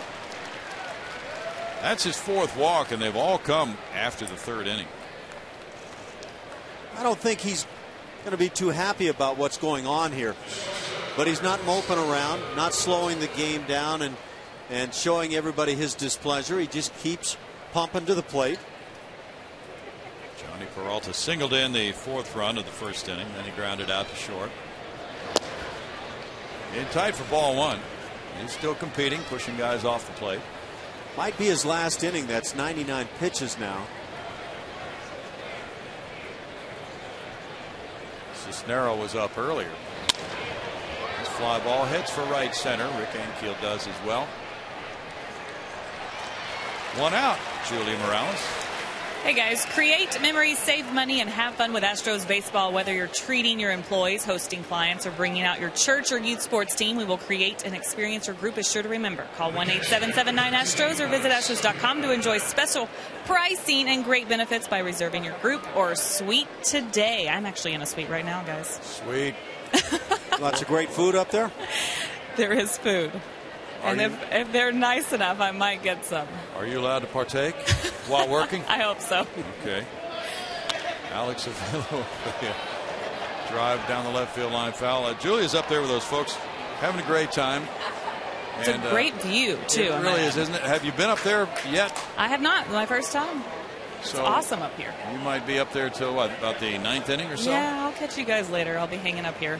You know what that part about I might get some food if they're nice really means? That means she's going to be crushing it, but don't expect anything to come this way. Oh, come on, Ash. I'll help you out. Swing and a miss there, 0-2. Well, Julia was on that tour, Ash, that historic tour of Fenway Park and Yankee Stadium. Oh, man, she was all over the place up there.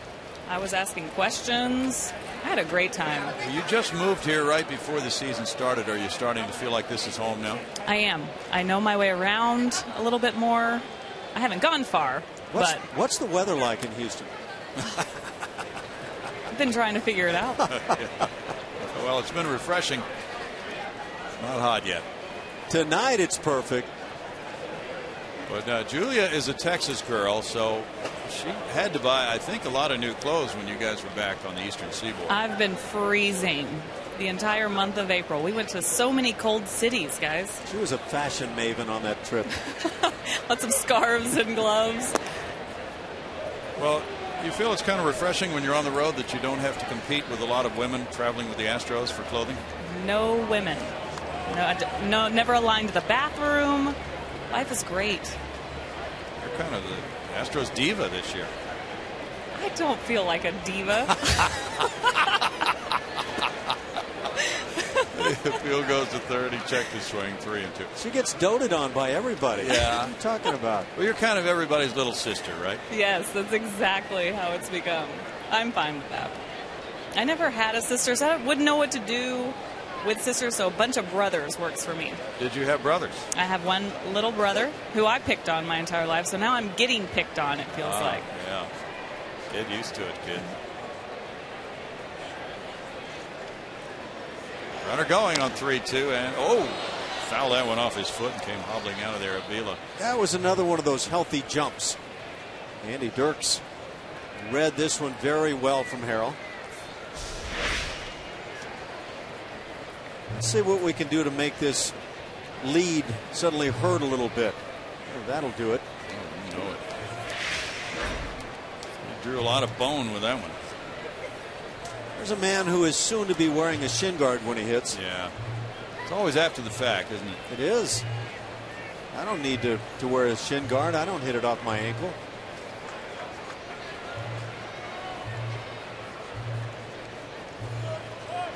I got to a point where I was ready to put a sofa cushion on my shin if allowed to do so. Walk up there with the armor. Runner going again. Line shot left center field. That will shoot the gap. Go to the wall. It's going to score Dirks to make it 8-0. Grossman's throw comes into Cedeno. RBI double for Avila. And he inflicts some pain on the baseball after fouling one off his foot. That's his first double of the year and RBI number 6 for him. He had 4 homers and 5 runs batted in when this game started. Yeah, it's just almost a certainty. After you make one of your wheels unable to roll, it's time to go because you'll go extra bases at that point. But that's pretty hitting. And the Tigers just continue to crush and slash away. It's going to be it for Lucas Harrell after 105 pitches. Jose Cisnero has been warming up in the bullpen for the Astros. A rough night for Lucas. He leaves with the score 8-0 Detroit. We'll return right after this.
Fifth inning, Lucas Harrell has exited the game for Jose Cisnero, the rookie right-hander who just turned 24 last month.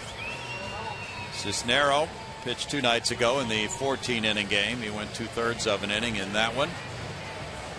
Jose's first outing was 3 2/3 innings in relief here against Seattle in his major league debut, April 22nd. He did not give up a run. Now in his 5th outing with the ball club, 1.08 the ERA. He's done a really nice job. He might be my pleasant surprise call-up so far. Omar Infante's 2 for 2. And he gets a first pitch off-speed offering for ball 1. Lucas Harrell with those crooked numbers no pitcher wants to see. 8 earned runs in 4 1/3 innings, and there's a potential 9th at second base. It's a 2-ball no strike count now to Infante. Cisneros from the Dominican Republic. Last year he divided the season between Corpus Christi and Oklahoma City.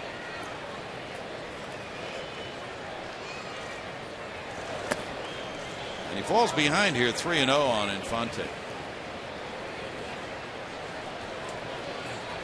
Cisnero has had a chance to move into these longer relief type situations. And his first 5 2/3 innings covering 2 outings. He did not give up a run.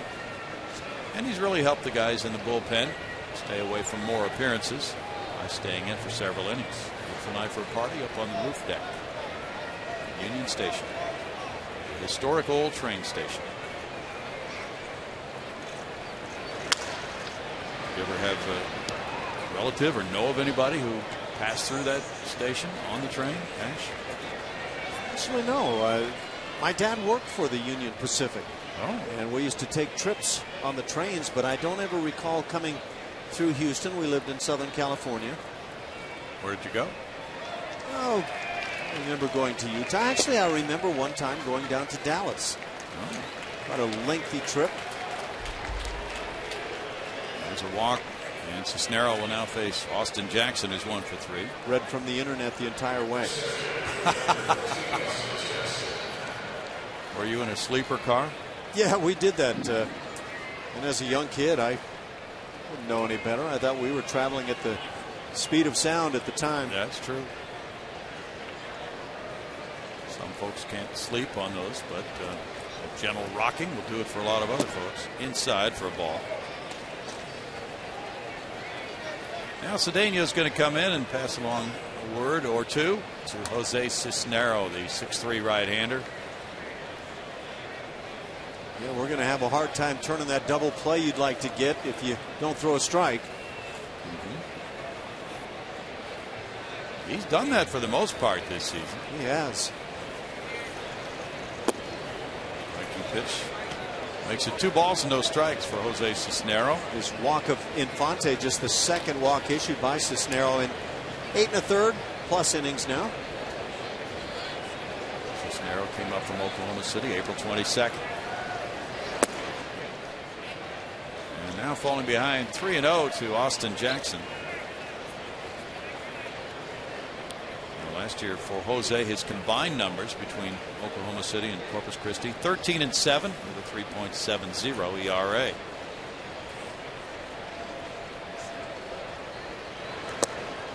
Fastball is good for a strike, and it's 3-1 to Austin Jackson.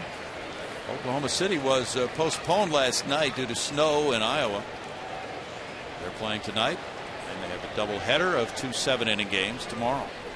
Red Hawks have won 7 in a row. They're 17-10 in first place. The swing there makes it 3-2. Corpus Christi is in first in the Southern Division of the Texas League with a 17-11 record. George Springer had 3 hits, including a homer, a double, and 3 runs batted in last night in their 10-4 win over Midland. Hit his 9th home run. He leads the Texas League. Good start for Springer. High to center field. That chases Grossman way back. Runner tagging at second. Here's the catch by Grossman. Jackson is retired. And Avila takes third base. I'd love to know what George Springer's mindset is. He's already had a chance to succeed in spring training playing with the big club. Goes down to the minor leagues. Show us you can play. Just keep developing. He's at Double-A and he's tearing it up. And I would imagine there's a tendency to keep glancing at the big league box score and think, I wonder if that could happen soon. True. Torrey Hunter is 2 for 2 with a walk. He's stolen a base and he has scored twice. Nolan Fontana had 4 hits, including a homer for Lancaster last night. They lost the game to High Desert 9-7, but they're in first place as well, 16-11. So the top 3 clubs are in first for the Astros. Farm system entries. There's strike 1. Nolan Fontana has had a very strong beginning to the season. Andrew Applin had a couple of hits. Quad Cities is 16-10 in second place. Very good start for the Astros farm teams this year. To right field. That'll chase Rick Ankiel back. Warning track and over for the catch. In the 5th inning, the Tigers add a run to their lead. They get 1 hit. They strand a couple. It's 8-0.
not been given an opening to get back in this game by Max Scherzer.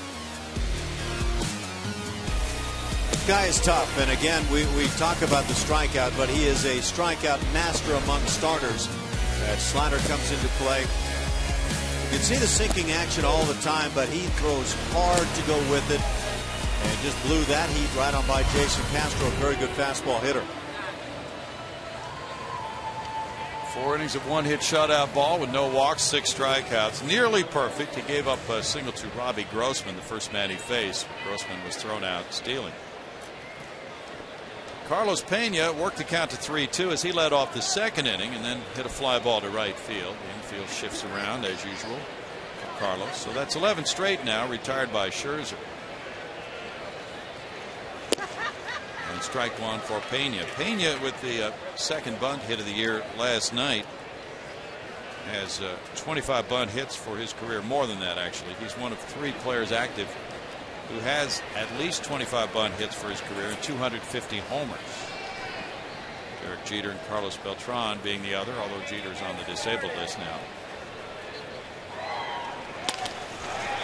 One hopper, and right there Infante positioned perfectly for out number 1. Now the Tigers, even though they lost the World Series last year, got hot at the end of the year, had only the 7th best record in the American League last season.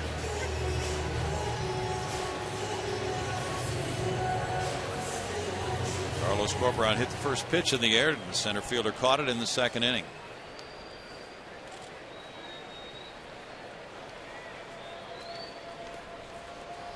Chris Carter's on deck.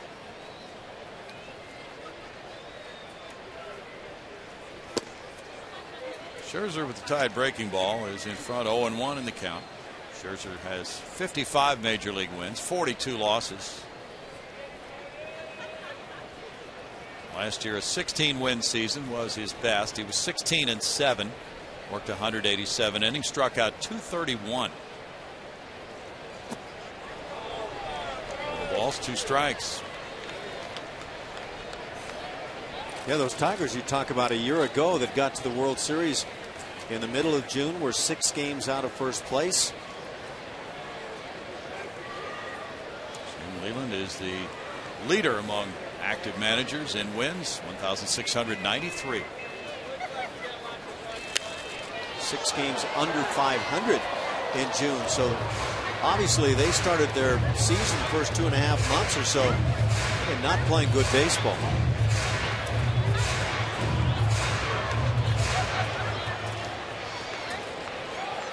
Sparky Anderson's the leader in wins for Detroit among all skippers in their history. 1 ball, 2 strikes. Sparky had 1,331 wins with the Tigers. Huey Jennings second. Leland is third among Detroit managers all time.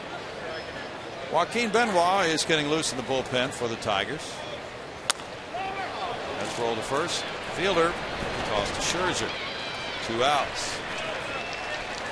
Fans, for all the latest news on your teams, tune in to Comcast Sportsnet 6, 10, and midnight for Sportsnet Central. Tonight's 10 p.m. Sportsnet Central is presented by TXU Energy.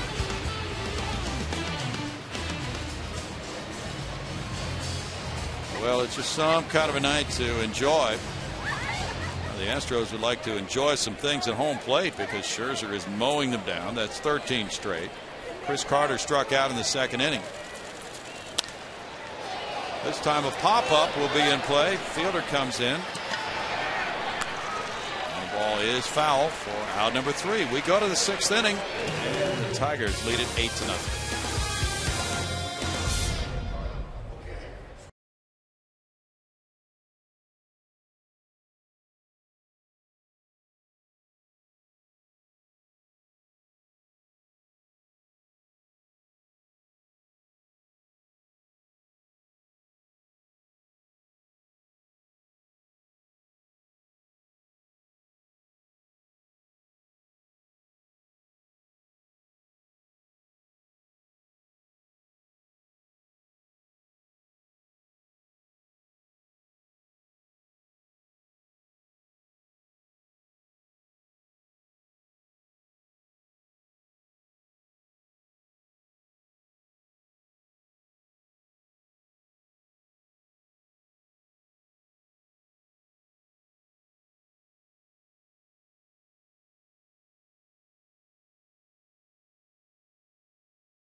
Detroit. Miguel Cabrera coming up to the plate for the Tigers. And I talked to Jose Altuve about this guy. They know each other from a couple years back. They're actually from the same city in Venezuela.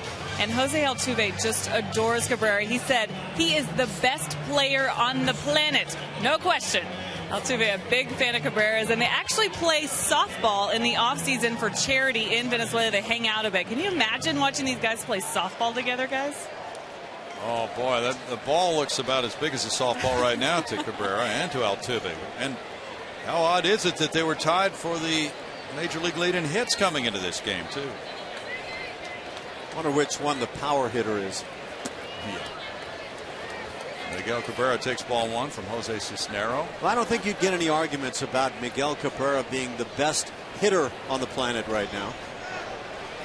Adam Jones has moved in there with 43 now. This one's going to be a hit, and a long hit for Miguel Cabrera.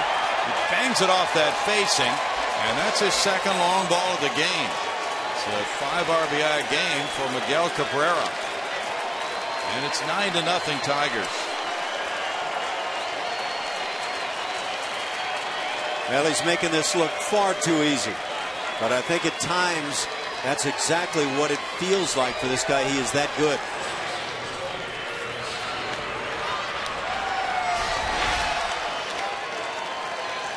Looked like he got a... Tough to tell right there if it was the slider that I thought initially, but just reaching out and centering up the baseball, not a big swing, just drives it out easily. And 6 homers, 35 runs batted in for him, and Prince Fielder with strike one. But Cabrera is just gorging himself on hittable pitches, while Prince Fielder behind him is 0 for 3 with 2 called third strikes. And it gets one to Altuve's backhand. Here's a looping throw, and they rob him this time. And Fielder just can't get it done tonight in the hit column, thanks to Altuve this time. Now you got yourself a defensive gem right here. I think Jose might have been able to plant that foot and not throw the rainbow to first base, but nonetheless, who's to say when you can make plays like this?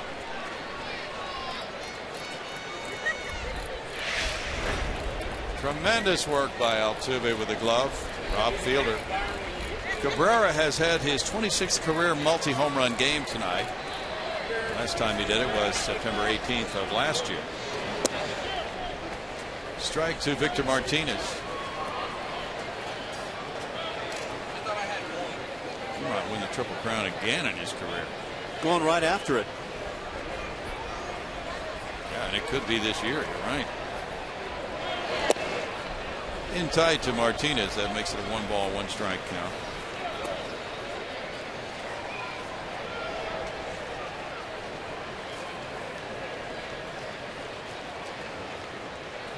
By the way, is the first home run allowed in the Major League career now for Cisnero. 1-2. I guess you'd rather have it be Miguel Cabrera than just your run-of-the-mill player. You wouldn't want to be the guy who gave up Dwayne Kuiper's only Major League homer. Whoever that was. Ex-teammate of mine, longtime great broadcaster now with the San Francisco Giants, but one dinger for Dwayne. Can you imagine that? If you've been the guy and you run across him 10 years later, you know what he's going to say. You're the guy, huh? If you see him coming, you just take a right turn and try to get lost down a hallway. Get yourself on late night television with that kind of background. Paying you 2 hours. Now, if you had done that. What, given up the dinger or hit one? If you had hit one, what would you do if you saw that pitcher again 10 years later? You wouldn't bring it up. I wouldn't You're bring too it nice up. to do I it. wouldn't bring it up because I wouldn't want the story to come up again that I had only one Major League home run. Oh, okay.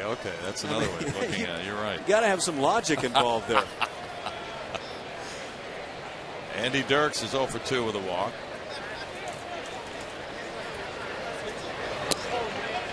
That's ball 1 to him. 9 runs on 11 hits for the Tigers.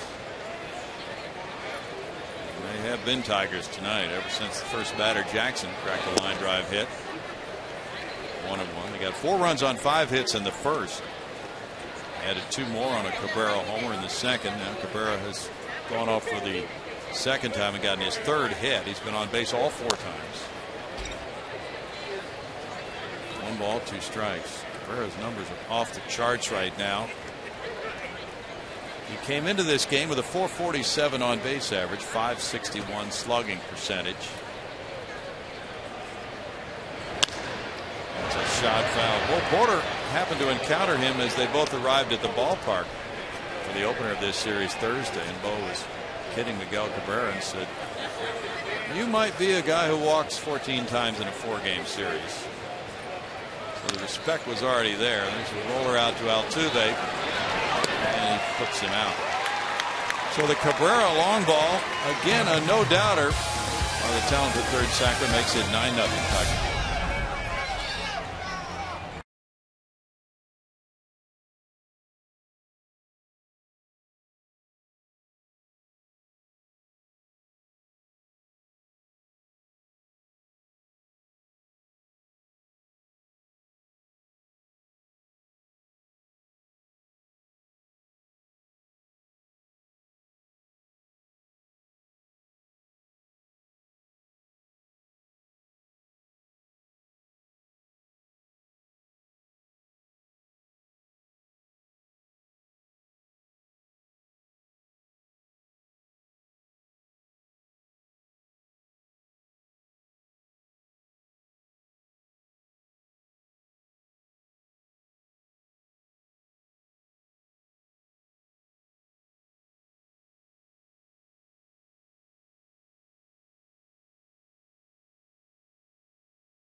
Cinco de Mayo at Minute Maid Park. First pitch against the Tigers is at 3 tomorrow. 10,000 fans will receive a Los Astros t-shirt courtesy of Goya. Come out early for the Cinco de Mayo Street Fest from 12 to 3 p.m. presented by Budweiser. Call 1-877-9-ASTROS to get your tickets now, guys. Thank you, Julia. And then the Astros will be wearing those Los Astros uniforms tomorrow. One of only 2 times they'll do that this year. It'll be a festive day in the streets of downtown Houston with that Street Fest she talked about leading up to the ball game at 3:10. And they'll be ready in the studio to go with Astros pregame live at 2:30. Here's Cedeno now. Ronnie has struck out in his only at bat. And shoots a line drive to right field. Torrey Hunter in. 1 pitch, 1 out. Scherzer. That's 15 straight retired by him. After the opening single by Robbie Grossman in the home first inning. What do you do if you're Jim Leyland and you've got your starting pitcher Max Scherzer sailing along? Big lead because the offense is pounding away. Do you say 6 innings is enough tonight and then leave it to the bullpen? I don't know how worked their bullpen is right now.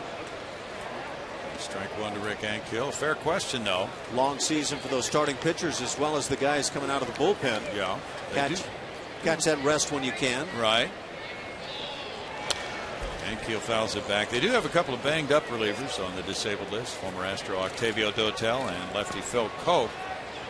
But Jose Valverde looked pretty good last night in nailing down his 3rd save of the year. Drew Smiley pitched a couple of hitless innings. It's 1 and 2. So the Astros really have not managed anything in the late innings off the Tiger bullpen in this series. It's 10 innings of work, 1 hit. No runs, walking 3, fanning 13. That has been an outstanding bullpen performance in this series for Detroit.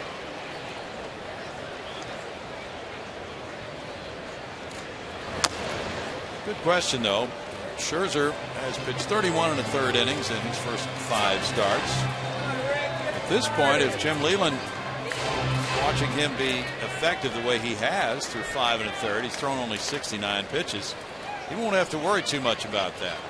Probably will get 8 out of him at this pace, at least. Ankiel puts it in the air.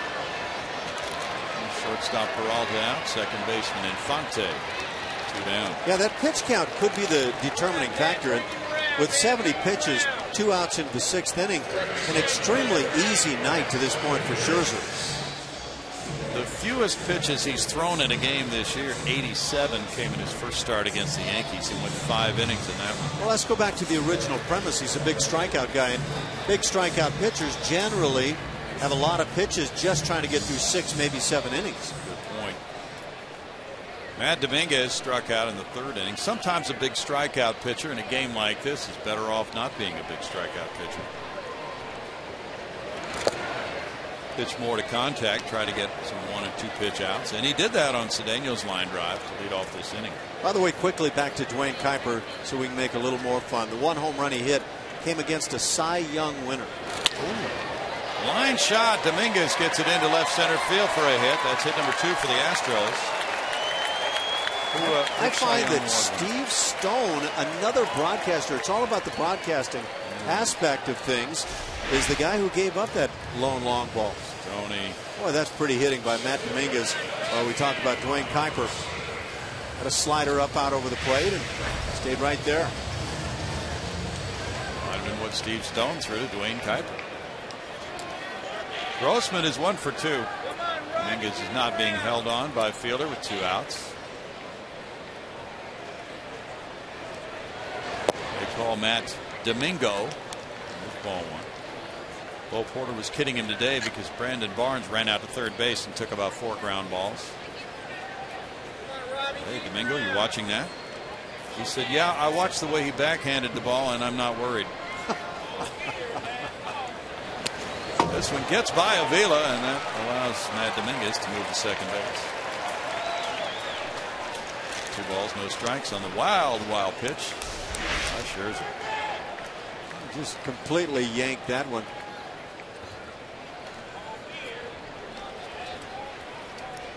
And I wonder if Jim Leyland would watch a pitch like this and think, well, you know, maybe he's getting taxed right now, 9-0. It's sometimes hard to keep your focus.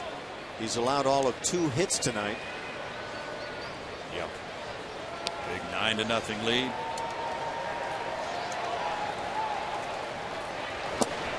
That's in for a strike, 2-1. Well, when Sparky Anderson was managing the Tigers before they became a very good team and won a World Series, they didn't have this kind of pitching. And Sparky said, baseball is like when you go to the circus. There's a big tent in the middle. That's pitching.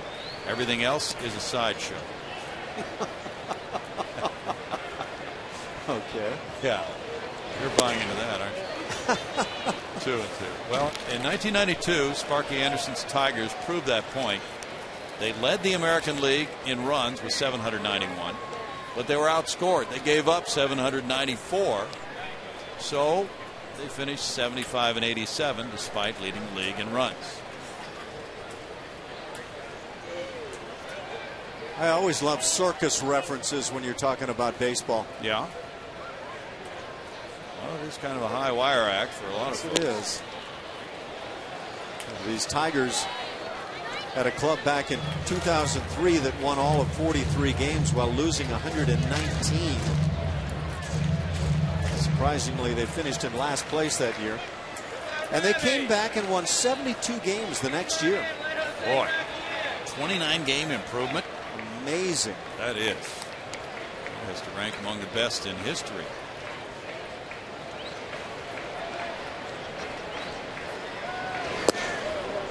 It's outside, and Grossman has worked the walk. That's Robbie's 6th walk.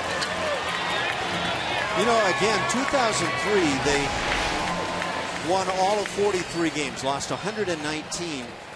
And 2006, that soon after, they got themselves in the World Series. They lost the World Series, but they were in the World Series 4 seasons later.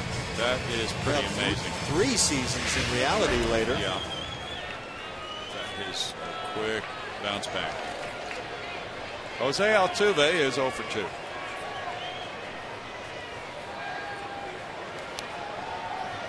Ground out and a fly ball to left, caught near the wall and left. Looked like a strike to you. In a 9-0 game sometimes. Okay. 0-1. Yeah. That's a reality on the field too. Sometimes you get that message on the field, swing the bats. Ground ball and diving Cabrera from his knees. He throws to second for the force on Grossman. He's doing it all tonight. Miguel Cabrera has driven in 5, and now he makes a spectacular defensive play to get the force at second base.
May 7th is your chance to meet Justin Maxwell as part of our Lone Star Series Showdown. Justin Maxwell will sign autographs for fans from 11 a.m. to noon at the Whataburger restaurant located at 340 Highway 6 in Sugar Land. While you're there, register to win tickets to see a game during the Astros series against the Rangers. That's the 10th through the 12th of this month. Players subject to change, and autographs will be limited. Good thing that he can still sign autographs with that good hand he has. You bet, Julia. 9-0 ball game. There's a foul ball. Johnny Peralta, strike 1. Julia probably hasn't had time to visit Sugar Land yet. Not yet. It's a I've delightful heard good place. things. Yeah. Take your sugar jar down with you. You probably don't partake of sugar, right? Are you kidding me? You like sweets? Brownie, you're spending far too little time on the road. I think you're right. I just had some gummy bears a few minutes ago up in the sweets. Now rub it in. It's delectable. Ground ball to shortstop. Cedeno with a good pickup there. That was pretty slick. Pass me another broccoli stick there. Yeah. So they have gummy bears. What else do they have up there? They had chicken strips. It looked really good. I had a hot dog. Got burgers. Then drinks. It's very nice up there. I decided to come back down, though. We're thinking that might not be your last visit to a suite this year. I'm going to have to go back up. You're right. There's always a story an intrepid reporter has to report. You need to get yourself a helmet full of ice cream, Julia. I've seen the helmets O ice cream, and I think that's a must-have. I think mint chocolate chip is the flavor of the day, guys. See, I do my extensive reporting. You do your research. Important things. Yeah. Is that why you wore the mint color today? Hey, I did. You noticed, Ash. Nothing gets by me. Inside for ball 2. 21,266 paid attendance tonight. Tomorrow, Cinco de Mayo, 3:10 start, 2:30 for Astros pregame live. Vila had an RBI double last time after banging one off his leg, and it's 3 balls, no strikes. Not sure if he'll catch tomorrow or not. Day game after night game. Justin Verlander on the mound.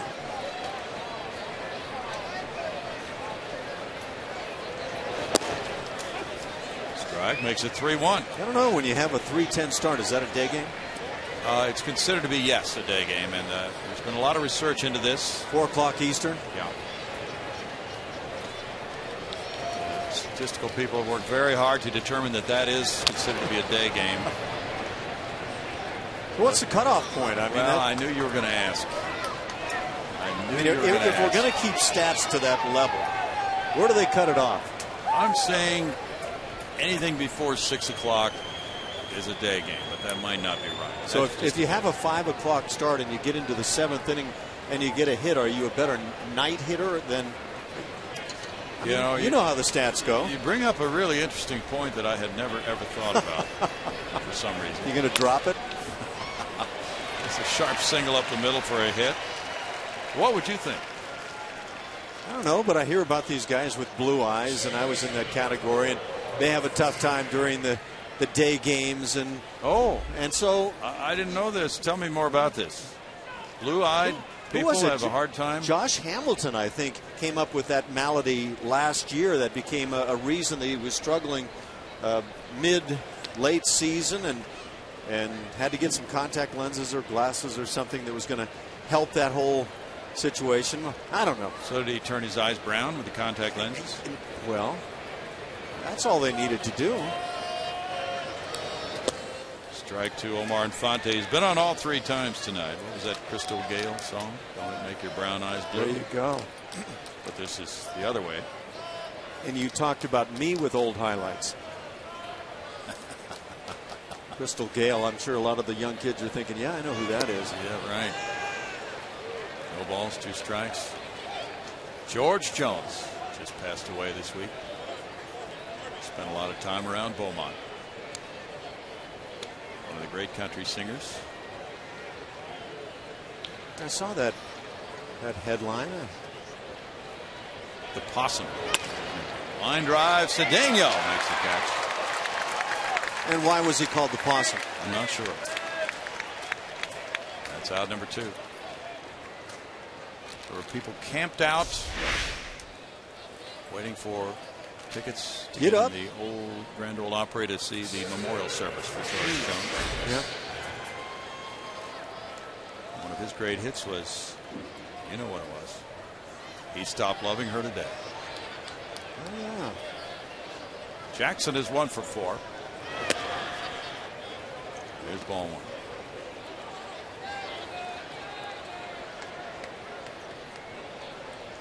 Austin started this game with a hit to extend his hitting streak to 9 games. It's 2 balls, no strikes. Eddie Van Halen ever play the Grand Ole Opry House in Nashville?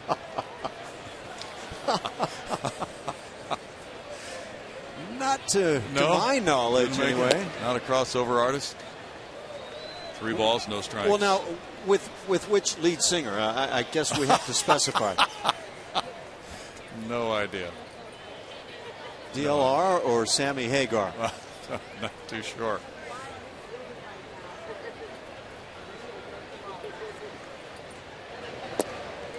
Strike makes it 3-1 for Cisnero.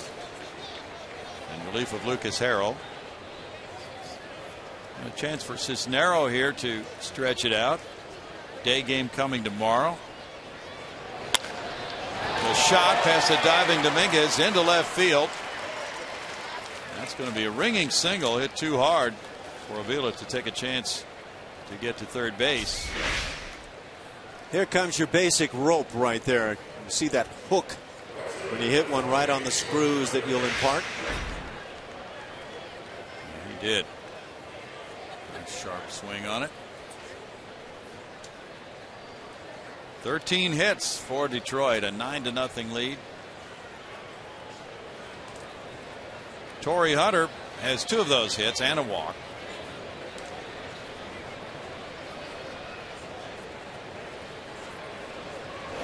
You know who's on deck. There's ball one. You know the old routine, who's on first, who's on deck. It just seems that if you're in a series like this, it's always Cabrera. It has felt that way. You know, a lot of times you talk about teams offensively. If you've got 3 or 4 guys that are hot, you're likely to be hot as a ball club. Tigers with Miguel Cabrera and or Prince Fielder, they've got the type of club, if you get one of those guys hot at a given time, they can carry the club. Bad. Fielder's 0 for 4 tonight, and he hasn't hit the ball out of the infield, and yet the Tigers lead 9-0.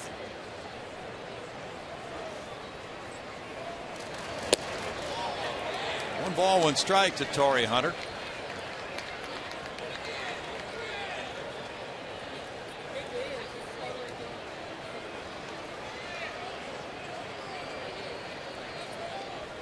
Vila and Jackson are the base runners.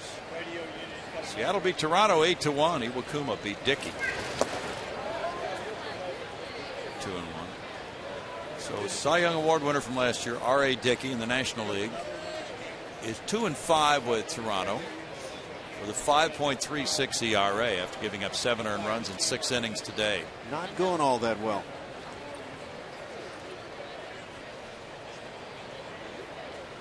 Michael Saunders hit a pair of homers off Dickey.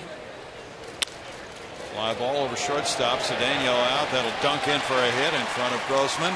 And a 10-0 Tiger lead on a looping Hunter single, giving him 15 runs batted in. Just as we promised earlier in the game, it's Miller time, brought to you by Miller Lite. And here's Miguel Cabrera's 2 long balls. Talk about a guy that can make it look easy. Try to pitch him in. He just quickly turns and yanks it, pitch him away. He reaches out, gets enough to crush it up on the wall. An amazing hitter.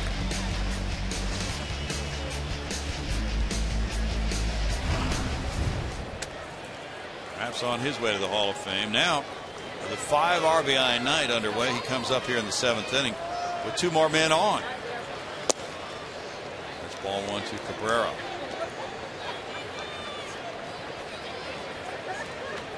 Cabrera is a .318 lifetime hitter. He now has, with 6 home runs this year, 327 homers, more than 1,100 runs batted in. He is definitely on a Hall of Fame pace at age 30. 1 ball, 1 strike. Has a career OPS of almost 1,000. Just eye-popping numbers.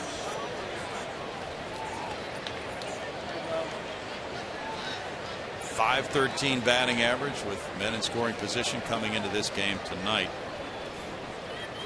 He's delivered every time tonight.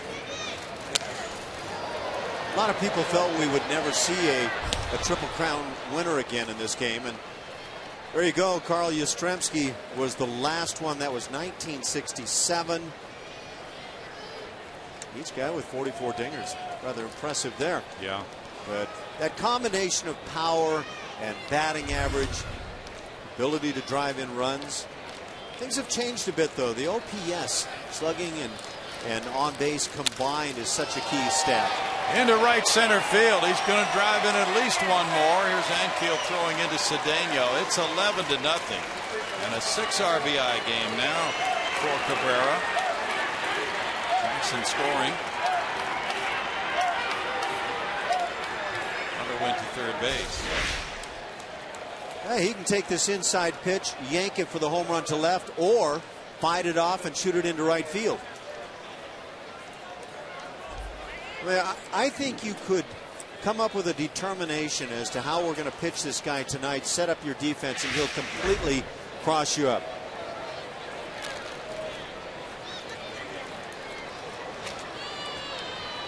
His career high for hits in a game is 5. That was his 4th hit. He's driven in 5 times now in a game in his career, including this one tonight. Last did it September 8, 2012 against Oakland. When you're that good, do you ever just have that personal conversation with yourself and say, am I really this good? Boy, maybe so. Now Prince Fielder with runners at first and third. Strike one.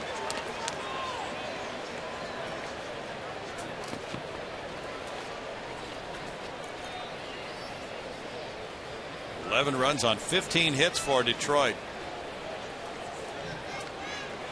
And Cabrera's led the league the last 2 years in batting average. A line shot, and Fielder now chimes in to make it 12-0 Tigers. RBI single to right field by Fielder. That's his 28th run batted in.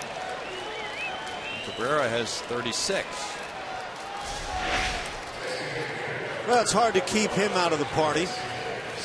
And when he hangs it out like this, you just simply can't get it done. Those are a couple of genuine thumpers in the heart of this order.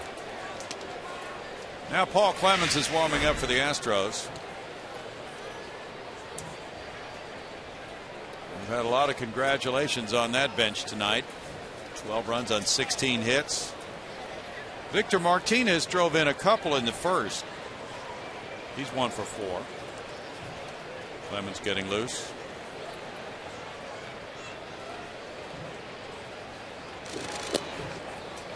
Cisnero falls behind. It's 1-0. Well, that R.A. Dickey situation ought to be something that bears watching in Toronto with that 2-5 record, that 5.36 ERA for Dickey. And the Toronto Blue Jays really struggling at 10-21. They got a new manager up there, John Gibbons. Laid back guy, was going to be perfect for that major league team with all the big stars on it. And they came up with a new pitching coach, and sometimes it just doesn't work. Best laid plans and such. Jose Reyes got hurt. Well, that'll drop kick a team. Bet it will. Now it's 3 balls, no strikes. You got Mark Burley and Josh Johnson. And like you say, last year's Cy Young Award winner from the National League, to insert into that rotation with Brandon Morrow, who is a big time arm starter. And it is not working at all. Boy, that's a strike. Jay Happ. Jay Happ on the south. Yep. Ricky Romero got sent to the minor leagues. They thought they had something. What they've got is headaches right now. Yankees beat the Athletics 4-2 in Yankee Stadium. Phil Hughes beating Bartolo Colon. Fly ball out to center. A long way out there for Robbie Grossman. Grossman got back and made it easily for the 3rd out. But Detroit tacked on 3 runs on 5 hits and left 2 in the 7th inning to extend its lead to 12-0.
Ball has come to Minute Maid Park. And there they are looking on as the entertainment continues, and we go to Julia Morales. Guys, I have something really important to report. Okay. According to Twitter, it is National Hug a Catcher Day. Wow. That's all for you, Ash, right there. It's been far too long in coming, Julia. Castro actually asked him about it earlier, and he was like, is this real? Is this a real thing? Just go with it, Castro. Just go with it. Yeah. Don't ask questions. Well, he's coming up now, so maybe they'll hug him after a home run. He's 0 for 2 in this game. How many catchers are there out there? Doesn't that leave a lot of people with nothing to do on this special day? It does. But, you know, there's a rumor that you started that day. You finally got your Twitter account up and running. I would have if I had any pull, I assure you. We have changes for the Tigers. Ramon Santiago has entered the game at third base. At first base, it's Matt Tuiasosopo. Cabrera and Fielder checking out of this one with a score 12-0. It's a 1-ball, 1-strike count.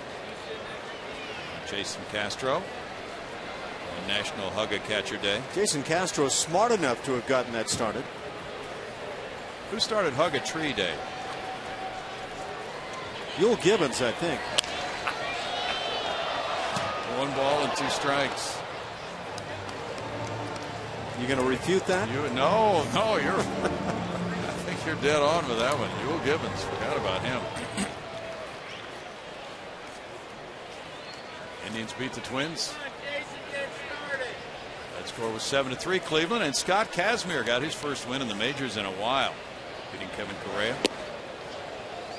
Houston area product from Cy Falls High School, going to 1-1 for the year. There's Fernando Martinez on the bench.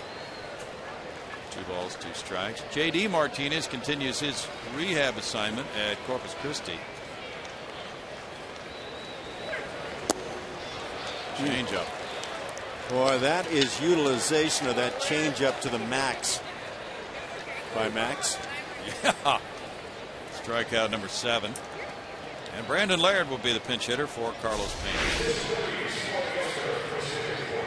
Well, that's starting it in the perfect spot. You'll get the swing a lot of times.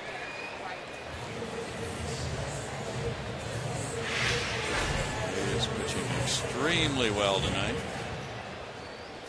Brandon Laird was 2 for 5 against the Yankees Monday night. Scored a run. Coming up to pinch hit now. There's strike 1 to Brandon. He had a career game against Seattle here. 241 for the season, 2 homers, 5 runs batted in. Had 3 hits and drove in 4. He was 3 for 4 with 2 doubles and a 3-run homer against the Mariners. That's a strike to him, and it's 0-2 to Brandon. Brandon's had 29 at-bats this season. And this is an opportunity both managers are taking in a 12-0 game to bring some players off their bench, get them some playing time. It's 1-2. Carlos Pena has been starting every game for a while now, so Laird has not had a lot of work recently. 29 at-bats this season for the Astros after coming up April 18th from Oklahoma City. That's fouled away, and somebody in the media was asking Bo Porter about how he thinks ahead about his lineup, and he said, well, I have a plan, but it does change based on game developments. You know, 14-inning game is nothing you're really planning on, and that hit the Astros Thursday night. So that plan does change, but he has mapped things out as far as starting different players who are usually on the bench. And then a game like this comes along and you pull some guys off the bench. But that strikeout number 8 for Scherzer.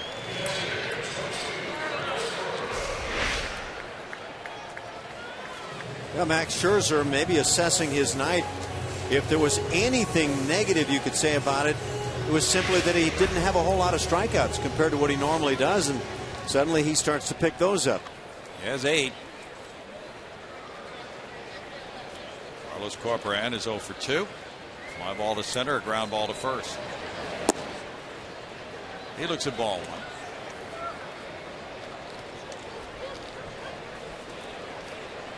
The Giants got 3 in the bottom of the first at home against the Dodgers to lead it 3-0. Giants won on a walk-off homer by Buster Posey last night. Deep drive to right field. Carlos Corcoran watching this one go into the seats for a Corcoran home run. He almost tripped around first base. That's home run number 2 for Carlos. And the Astros get their 3rd hit. Corcoran drives in his 6th of the year in a 12-1 game. Yeah, he was in some sort of a celebration mode going down the first base line just before first base, and it almost cost him a rather embarrassing moment. Nice left-handed swing by Carlos. He got a pitch to handle, did not miss. And now we celebrate right here, and whoa! I wasn't even sure if he got first base initially. Yeah. Now Fernando Martinez is the pinch hitter, batting for Chris Carter. Looking at ball 1. Carter was 0 for 2.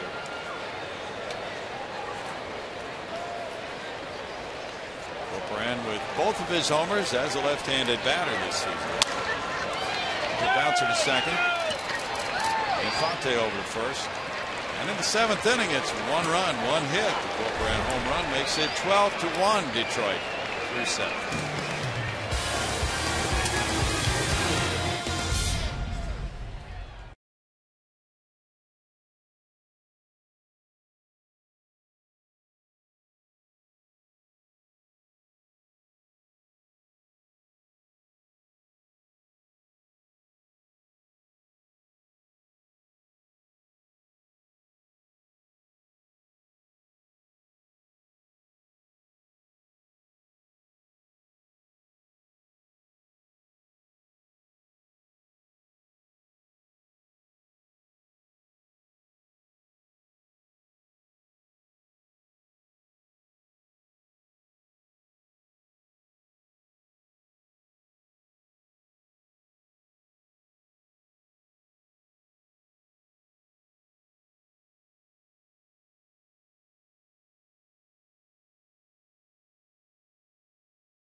Not to miss the final game of this 4-game set with the Tigers. Coverage begins tomorrow at 2:30 p.m. with the Astros pregame live, followed by the game at 3. Right here on Comcast Sportsnet. All right, let's look ahead to that pitching matchup tomorrow. It's brought to you by Chevron. Care for your car. It's Justin Verlander, 3-2 with a 1.83 ERA. And it's Philip Umber for the Astros, 0-6 with a 7.58. Coverage begins at 2:30 on Comcast Sportsnet Houston tomorrow. Now we have changes for the Astros. Brandon Laird stays in to play first base after pinch hitting for Carlos Pena. Fernando Martinez stays in to play left field after pinch hitting for Chris Carter. Jose Cisneros still in the game. He works the 8th inning now with Andy Dirks to lead it off. Dirks fouls it away. There's strike 1. Cisneros has worked 2 2/3 innings so far. He's thrown 60 pitches. This is the 6th time this year an Astros reliever has thrown at least 50 pitches. And on the 7th occasion, Cisneros threw 47.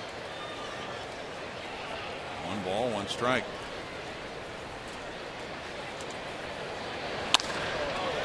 Fly ball to right center field. A long run here for Robbie Grossman. Grossman turning now and cannot make the catch. It trickles away from him, rolls to the wall. Here's Dirks still running and getting to third base.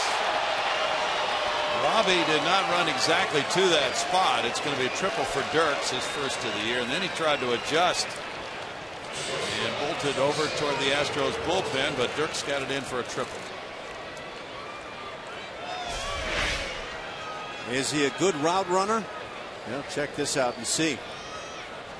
back and over and then back again. Maybe not the most direct route you can use to get there. But you can see he runs very well. He does. He got turned and he got going early. And it's always difficult to be headed back deep into center field with your back to the infield and try to pick up the flight of that ball. Peralta is 1 for 4. There's strike one. Well, it's a huge center field to cover in this ballpark. Paul Clemens is coming up. A lot of ground, no doubt about it. And then if you happen upon Towles Hill, you have a brand new problem to deal with. Oh, yeah. Many have tried and many have fallen on Towles Hill. Video lessons available from Lance Berkman. He caught it at least. Yes, he did. The memorable catches on Towles Hill. I thought his from the seats look that he gave everybody was absolutely priceless. It really was. 2-1 to Peralta. Infield lays back with nobody out. Runner at third. Ram down the left field line, and that'll make it 13-1. Peralta heads for second base. He's in with a double, his second hit of the game. That's double number 6 for him, and his second RBI of the night gives him 16 with Dirk scoring. Well, we mentioned that Cisneros had pitched well coming into tonight's performance, but I don't know how you evaluate tonight's performance. We're seeing some pitches right through the heart of the plate, just rake-knee pitches. But watching tonight, I don't know. Are you looking at an off night for Cisneros, or are you just simply looking at the Tigers red hot? Sometimes difficult to answer that because the hitters can be in a feeding frenzy when a relief pitcher comes in and it's a one-sided game. Bo Porter's going out to the mound. He has Paul Clemens warming up. And that's going to be it. It appears, yep, that'll be it for Cisneros after 66 pitches, 40 for strikes. And it's 13-1 Detroit. Back in a moment.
To 1. They have 18 hits.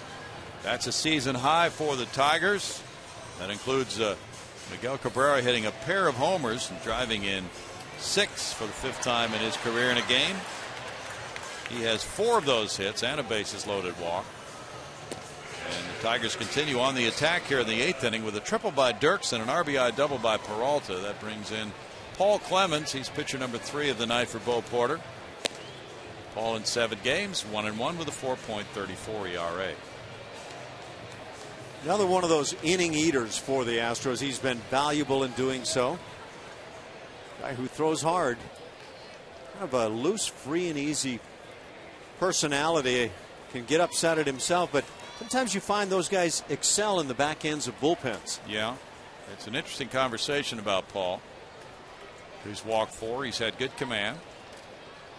He inherits a runner at second and works to Alex Avila, who has a pair of hits and a walk. He has scored 2 runs. There's ball one. Paul has been very aggressive in approaching these hitters at the major league levels. He's thrown a good percentage of strikes. His velocity's been excellent. He's been in attack mode. Former starting pitcher in the minor leagues. 1 ball, 1 strike. And some guys, and one of the scouts who has seen Paul in the Astros farm system really was impressed with his work in the 14-inning game Thursday night. He worked 2/3 of an inning, allowing no hits, and struck out both men he got out. Really impressed with the way Paul Clemens has converted to relief work. Bouncer to first. Laird would take it over for out number 1 with the runner Peralta advancing to third. And the Astros had a number of starting pitchers who were brought into the system in some trades and then some draft choices. And Paul Clemens, one of those. He came from the Atlanta Braves in the Michael Bourne trade. So there was all this competition among starters, and it just figured that some of these starters would be converted to relief work. Well, Paul has excelled as he's made that conversion. Omar Infante has been on 3 times, 2 singles and a walk tonight. I think when you have that long roll out of the bullpen, it can be very similar in approach in terms of being a starter. You don't come in typically in a real tight spot where you've got a couple of runners aboard and you've got to hold it down right here. It's kind of your game. Fouled away. No balls, 2 strikes. Sometimes pitchers who have been in the minor leagues come to the big leagues for the first time. They're just trying to prove their way, to prove that they belong in the major leagues, and sometimes they can become intimidated, especially against a lineup like the Tigers lineup, wondering if their stuff is good enough to get these hitters out. Prove that they can dislocate a finger and not even budge, just keep on pitching. Well, that's what he did in Oakland. He dislocated his pinky finger. That was amazing. On his left hand. He went 5 1/3 innings, gave up 1 hit and no runs in relief. Curveball, 1 and 2. And sometimes, you know, a guy who maybe doesn't have command of, we'll say, 3 pitches in the minor leagues will come to the majors and will kind of shrink the focus. He won't maybe throw all pitches in relief, Ash. He may not be provided the opportunity, and in fact that game or the first game that he pitched for the Astros against Seattle was a blowout on the side of the Astros, and he was told to just simply throw fastballs. They really kind of took the pitches away. I think ultimately it may have cost him in terms of some of the runs he allowed in that ball game, but you know, he showed that he was willing to do it, and since then he's been enabled to throw the pitches he wants, and he has some effective stuff. In that game, he got the win in his major league debut. Eric Bedard leaving on a pitch count with a 13-0 lead. Clemens coming in the 5th inning and going 4, allowing 5 runs, including 3 homers. And as you mentioned, he was not throwing all of his pitches by design. Ground ball to shortstop. Cedeno drops the ball, and now the run scores, and the batter's safe at first. Cedeno charged with his 4th error of the year. 14-1 Detroit.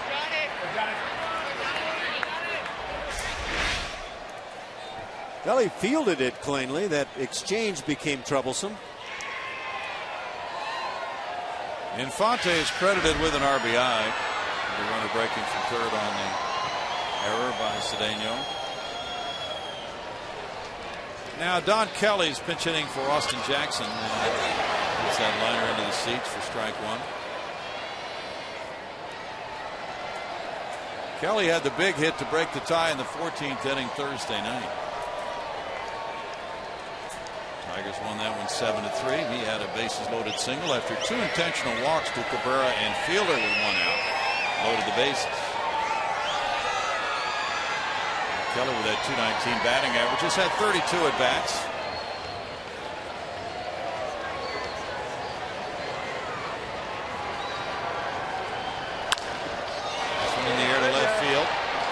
Martinez on the warning track. Make a catch. 2 outs. Kelly's retired. And now it's Torrey Hunter's spot in the order. And Torrey, still in this ball game, has raised his batting average to .356 with a 3-for-4 night, including a walk. It's usually the veteran like a Torrey Hunter that gets the last few innings off. Yeah. Going to have to be in the manager's office tonight. What'd I do wrong, Skip? Fouls it away, the strike one. Paul Clemens was talking about, you know, when you're a pitcher in his situation, you're a rookie, and you're facing these teams for the first time. Your mettle is being tested, you might say, Ash. You don't want to have them look out and see a scared face, right? Somebody looks like he's not sure of himself. Yeah, I think that's dead on the money. I think you size up this young pitcher when he gets that opportunity to go out there. Is he going to battle all the way through? It's a bullet into the seats. I am forever stunned that people somehow come out semi-unscathed on so many of these.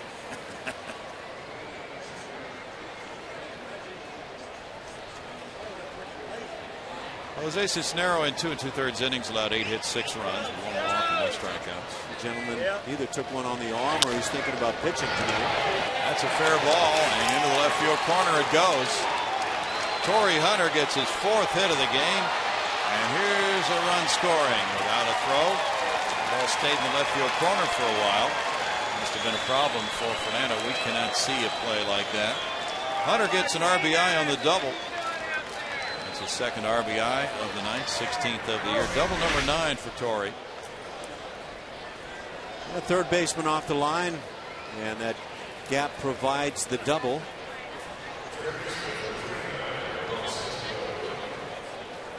Now we didn't see it. No, we didn't. All right. 15-1 ball game. Detroit. 19 hits. Single game high for the Tigers in hits this year. Ramon Santiago is up for the first time. Santiago, switch hitting infielder, takes ball 1. He's hitting .091. He's 2 for 22. You know how catchers have ERAs these days? Yes. I'm wondering, can we get a broadcaster's ERA? Oh, put in there? no. I think we need to work on that one. Well, it's Jeff Blum's ERA. Well, you know, I wasn't casting aspersions or anything like that. I just think it's something we should consider here in the ball game. All right. We're going to need to get on that computer, do some figuring in. This could take a while. About 3:10 tomorrow, we'll have the answer. One hopper, Altuve makes the play from the grass to end the top of the 8th inning, and the Tigers tack on 3 more. 3 hits and an error. They lead 15-1.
The 8th.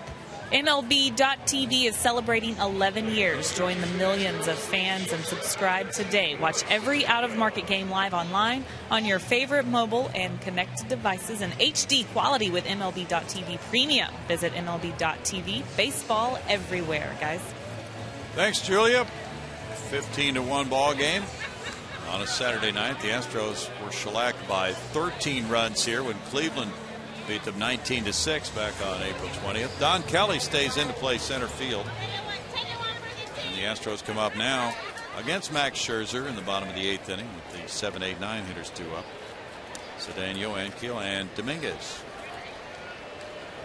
Ronnie Cedeno 0 for 2, a strikeout and a line out to right field. Bounce to third. Long throw from Santiago to Tuiasosopo. One pitch, one out for Scherzer. It's a pretty good arm for a utility infielder. Yes.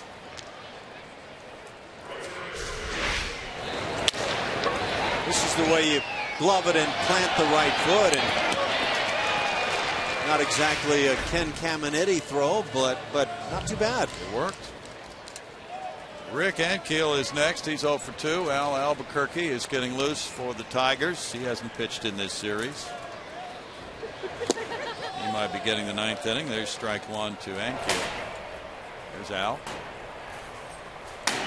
I like watching what Scherzer's done. He once he got the big lead tonight, hasn't turned into that guy who just stands out there, the stiff that throws fastball after fastball, but still pitching his game. Yeah. And I think that's what a pitcher should do. That's a good point, Ash. I think a pitcher might be able to get out of sync by not pitching his game with a big lead, right? You hear at least years and decades ago, it was all about get a big lead, be a man, throw fastballs. Well, major league hitters, minor league hitters, pretty good fastball hitters. Pretty good reason why they became a professional hitter to begin with. I think a pitcher owes it to himself and needs to go out there and pitch the way he wants to pitch if it was a one-run game. 2 balls, 2 strikes. Well, once again, a postponement for the Oklahoma City Redhawks in Iowa. Rain has washed away today's game. They'll play a doubleheader tomorrow from last night's rainout and make up the other game, their next series in Iowa. So what do you do in Iowa City with back-to-back rainouts, Ash? You ever been there? Iowa City? Yeah. I've somehow not made it there, but it's got to be a tremendous water park you can just go ahead and go with the flow with, isn't it? There might be one there. Oh, man. It'd be the Winter Wonderland water park this time of year, maybe.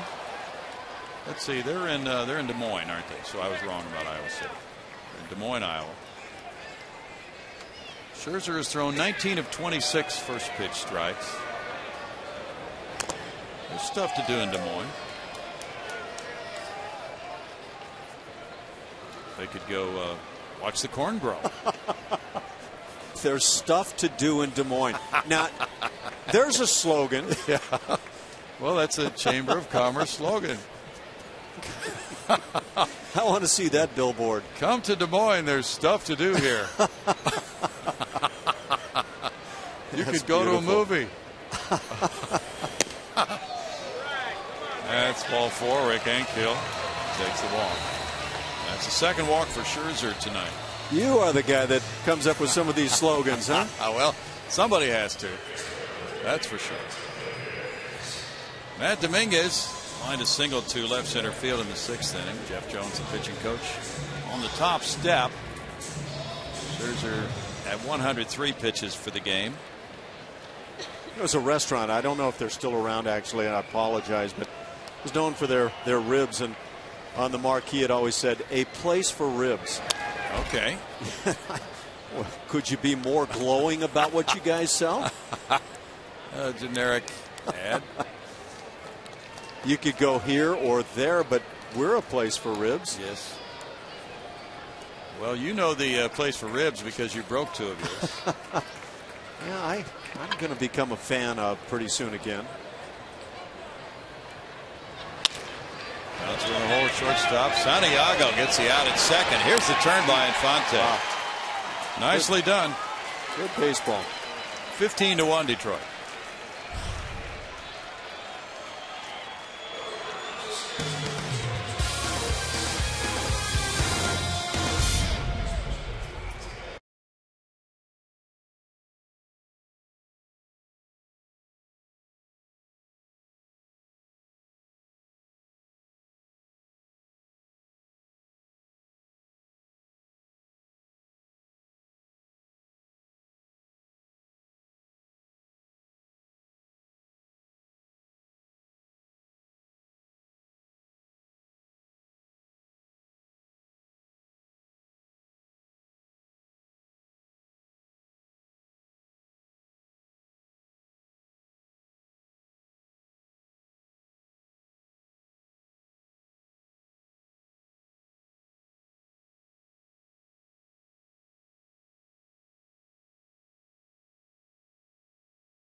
Ball on Comcast Sportsnet is brought to you by Southwest Airlines. Find our fares online only at southwest.com. Beautiful downtown Houston, Texas on a gorgeous night.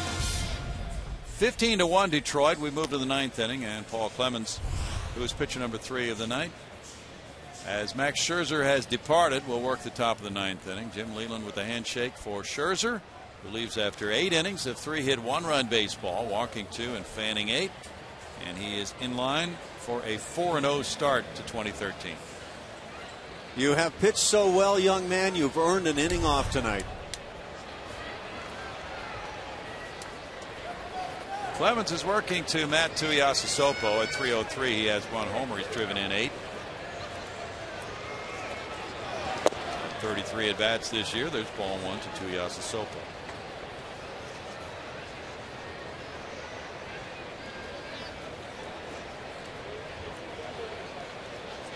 Scherzer might be headed to a place for ribs tonight.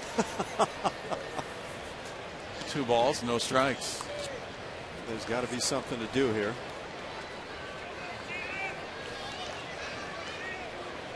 So that's really a slogan for a ribs restaurant, a place for ribs. Yes, it is.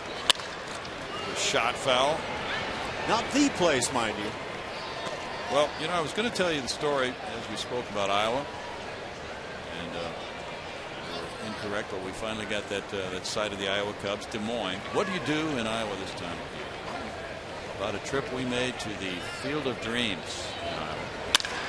There's a shot past the diving Dominguez into left field. Sharp single by Tuiasosopo, and the hit total grows to 20 for Detroit. Sounds have been loud on the east side of downtown Houston from the Detroit Bats tonight. Oh, no kidding. These guys are serious. Victor Martinez with the 2-run double in the first is 1 for 5. Many years ago, the Astros played in the Quad Cities area, and they played an exhibition game against their affiliate, and they once again this year are affiliated with Quad Cities for a Class A team. So they went there in May to play an exhibition game. A little roller at third base side, stays on the line for a while. Now it goes foul. Paul Clemens ran all the way over and made sure it stayed foul. There's strike 1. So we were not broadcasting the game, and Larry Durker and I and our TV producer decided to rent a car and drive to the Field of Dreams. Oh, yeah? Have you ever been there? No, I have not. So we drove about, it's in Dyersville, I believe, Iowa. Get yourself a couple of ears of corn in the process? Well, that was part of it, and then we drove about 2.5 hours to the site of the Field of Dreams. We found it, actually, without getting totally lost. And when we were about an hour away from there, we realized this was not going to be the trip we had in mind, because we looked out the window and realized the corn had not grown up to full length yet. It was May. Where were the ball players going to hide then? They had no place to hide. 1 ball, 1 strike, but we had already rented this car and we were already more than halfway there, so we continued to go to Dyersville. And we visited the Field of Dreams with the very short corn stalks in the outfield. It just wasn't the same. So did the vision you came upon live up to the movie? It did. It did, without the corn part of it, of course.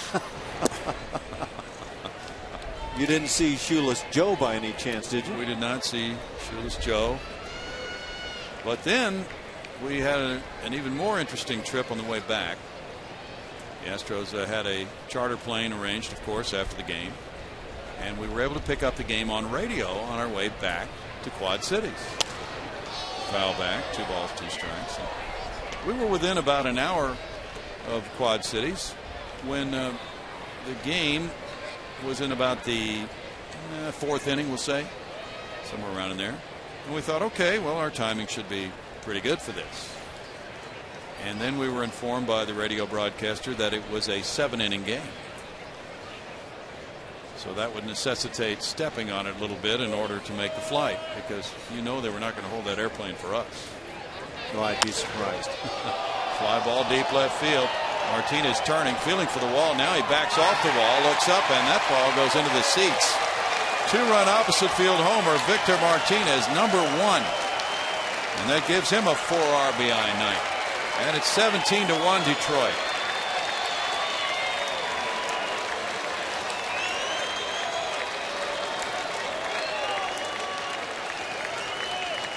Third long ball of the night for the Tigers. Martinez now has 14 runs batted in. Well, if the Tigers hitting coach didn't feel that their offensive numbers reflected accurately how good this team is, I think he's going to feel a little better about things after tonight's game.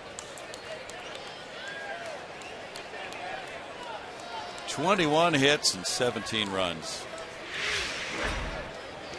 There's apparently a lot to do in Des Moines. Oh? Yeah. What are you coming up with? I'm finding they've got a state fairgrounds, and they've got the Salisbury House. Really? Is that a place for ribs? I have no idea, but okay. It sounds like it's viable.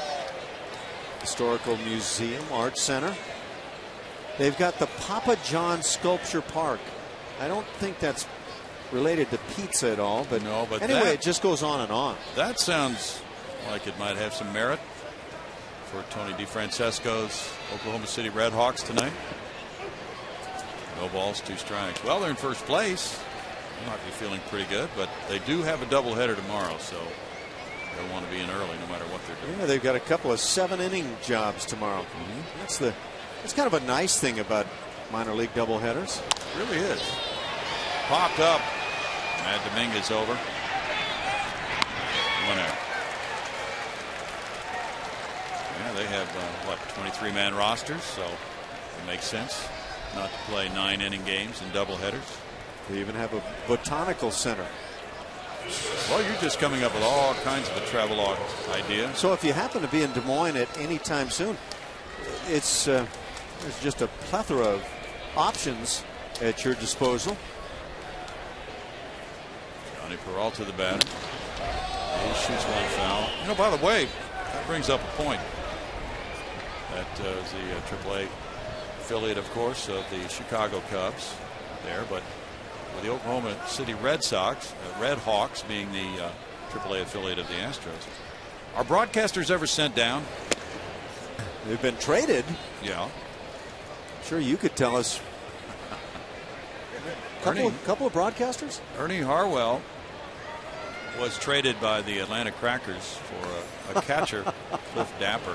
The Crackers. Yeah. 2 balls and a strike.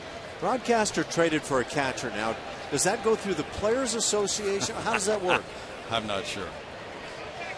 I think it has to be approved by the commissioner of that league, doesn't it? I'm talking about Major League broadcasting. Major League broadcasting. Because it's happened somewhere in the past, right? That a broadcaster has been traded by a Major League club to another Major League club? No. Haven't heard of that one. Here's my question first. Let's see. Ground ball fielded there at first base by Laird. 2 outs. Alex Avila will be the batter. We're not going to check into that too much, Ash. No? Give somebody a suggestion. Ash is 2 for 4. Avila's 2 for 4 with a walk. Ash is 2 for 4 in the booth tonight. Yeah. Rate your night in terms of 0 for 2. Yeah. Yeah. Well, we would not like that batting average, would we? Foul ball, strike 1. 25-year-old Paul Clemens from Columbia, South Carolina, pitching the 9th inning here. Detroit Tigers announcer Ernie Harwell. Let me see. I think he was traded, if I'm not mistaken. Yeah. He was traded to the Brooklyn Dodgers by the Atlanta Crackers. Oh, okay, that's one you just mentioned. Is that the same Ernie Harwell? Well, could there possibly be another? No, that's the guy. And okay, well, see, now that really confused me because I didn't realize that was a minor league transaction. Yeah, that's when he got called up to the big leagues, so to speak. He's having a good year, huh? Struck him out looking. In the top of the 9th, it's 2 runs, 2 hits. Martinez with the opposite field 2-run homer makes it 17-1 Tigers.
Astros 21-3.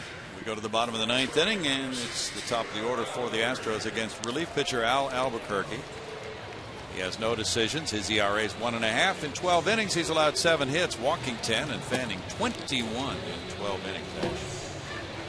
One of those good arms in the bullpen. I was going to say the back end of this bullpen for the Tigers. They have some good, strong arms. We've talked about the great starting staff, but when they run into their needs late in the ball game, they've got some arms they can bring on. He has a wicked slider. Raining? No, they're just testing their umbrellas. What's their sunbrellas? There's a shirt. Tell you what, fishing can't be far away with that lid. No. He's probably got a line in the water right now. Somewhere. Robbie Grossman's 1 for 2 with a walk. What are the rules on that? Are you allowed to just leave lines in the water for days at a time? Not sure if you can do that at the ballpark, but maybe so.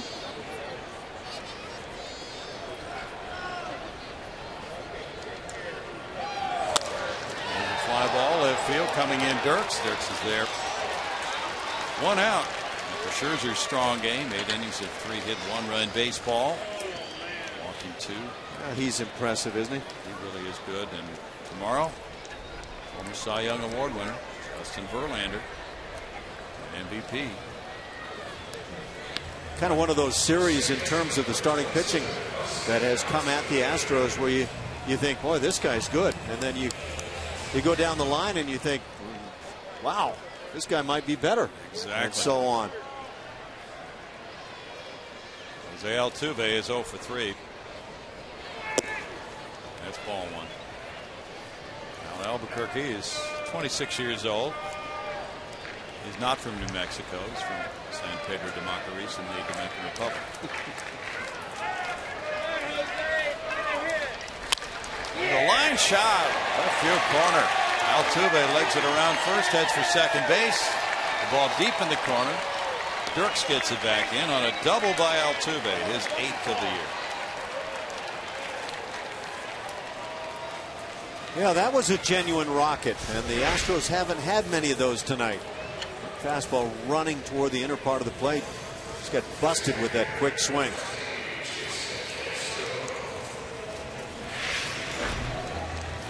Number 4 for the Astros, Jason Castro follows. He is 0 for 3 with 3 punch outs tonight. Little scald piece to the corner. That was a good swing of the bat by Altuve. Brandon Laird's on deck. Albuquerque's tied for 3rd among American League relievers in strikeouts with 21. He had a game against the Angels April 21st in which he struck out 5 straight. This one gets by out of the dirt, and Altuve is wild pitch to third base.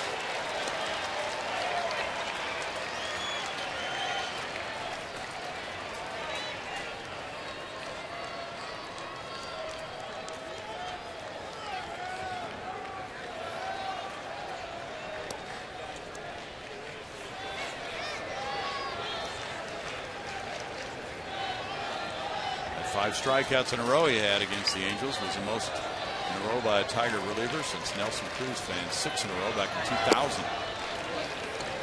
Strike makes it 1-1. Scherzer didn't really take any part of the night off. In reality, 105 pitches. Just kind of staying in that groove, and maybe that's the best thing you can do with a starter. Probably is. Saves the bullpen for the day game tomorrow as well. In the dirt, this one will not allow Altuve to come home. In a 17-1 game. We need to take a risk on that. 2 balls and a strike. It's a little tougher than it may look in terms of being the runner at third base right here.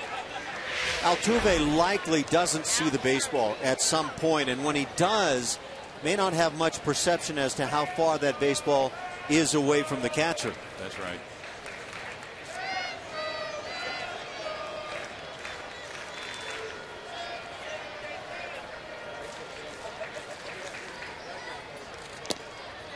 Strike makes it 2-2 for Albuquerque. The Astros just have not been able to get anything going in this series against the Detroit Relief Corps.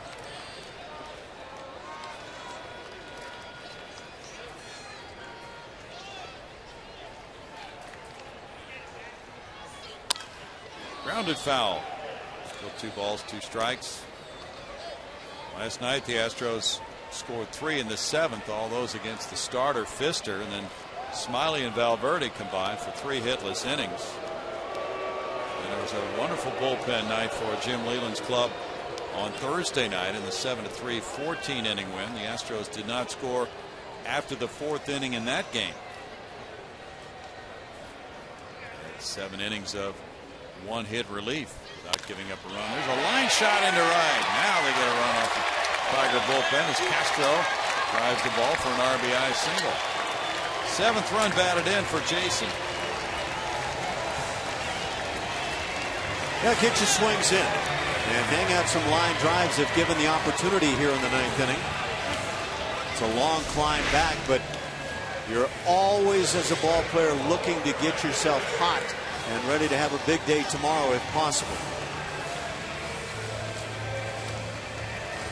Yeah, Altuve didn't come in on the wild pitch. That gives Castro an RBI. Yeah, it's been heads up for your teammates. Brandon Laird struck out in the 7th inning. That one goes off his bat for strike 1.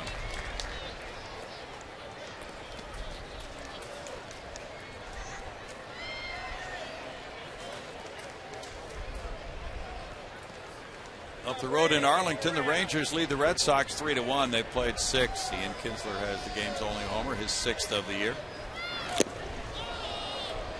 No balls, 2 strikes. In Colorado, the surprising Rockies, who are 17-12, have a 1-run edge on the Rays. 4-3, bottom of the 6th inning. Carlos Gonzalez hit his 6th home run.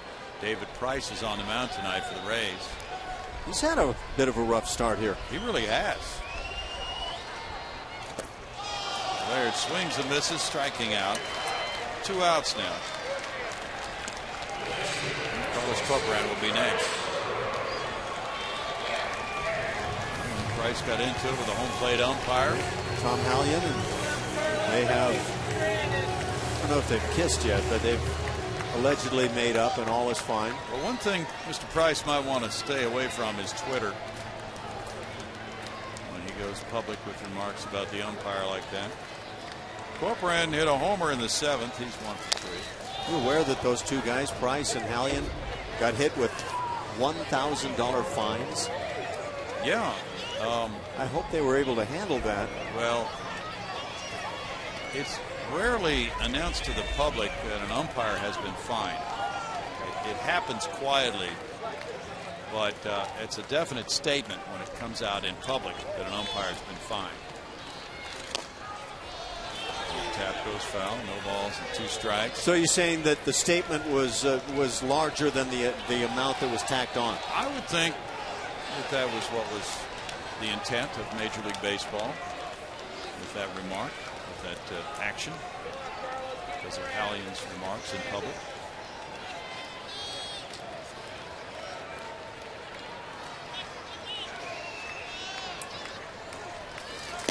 Was it Price who called Hallion a liar? Is that the way? No, let me see now. Hallion is the one that issued the "he's a liar" comment, okay. I believe. Yeah. Right, well, that would usually substantiate the fine. It was Price that accused Hallion of cursing at him. Right. Yeah, that's the way it went. Still 1-2.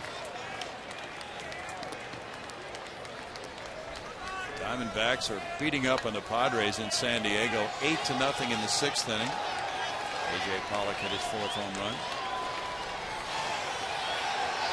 I'll say this, David Price is a genuine quality guy. Line shot into center field. Whacked hard by Corcoran. 3rd hit of the inning for the Astros. Corp is 2 for 4 tonight. Second base umpire Mike Everett almost got picked off with this line shot. Might have gotten visually blocked by Albuquerque. Watch this line drive come through, and whoa! That kind of that last moment.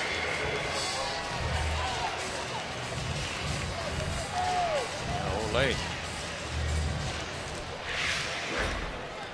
Not much reaction time for Mr. Everett. It would not be worth it to work this deep into a ball game and then get hit. No.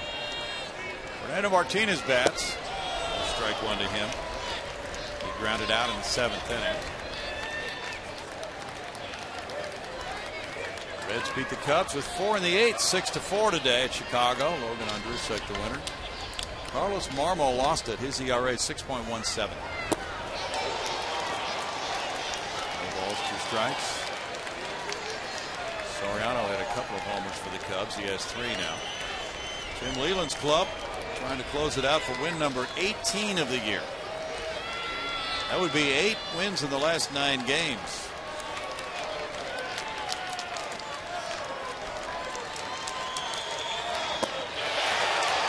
And that's the strikeout that does it for Al Albuquerque and the Detroit Tigers. They've won the first 3 of this 4-game series. Final score tonight is the Tigers 17, the Astros 2.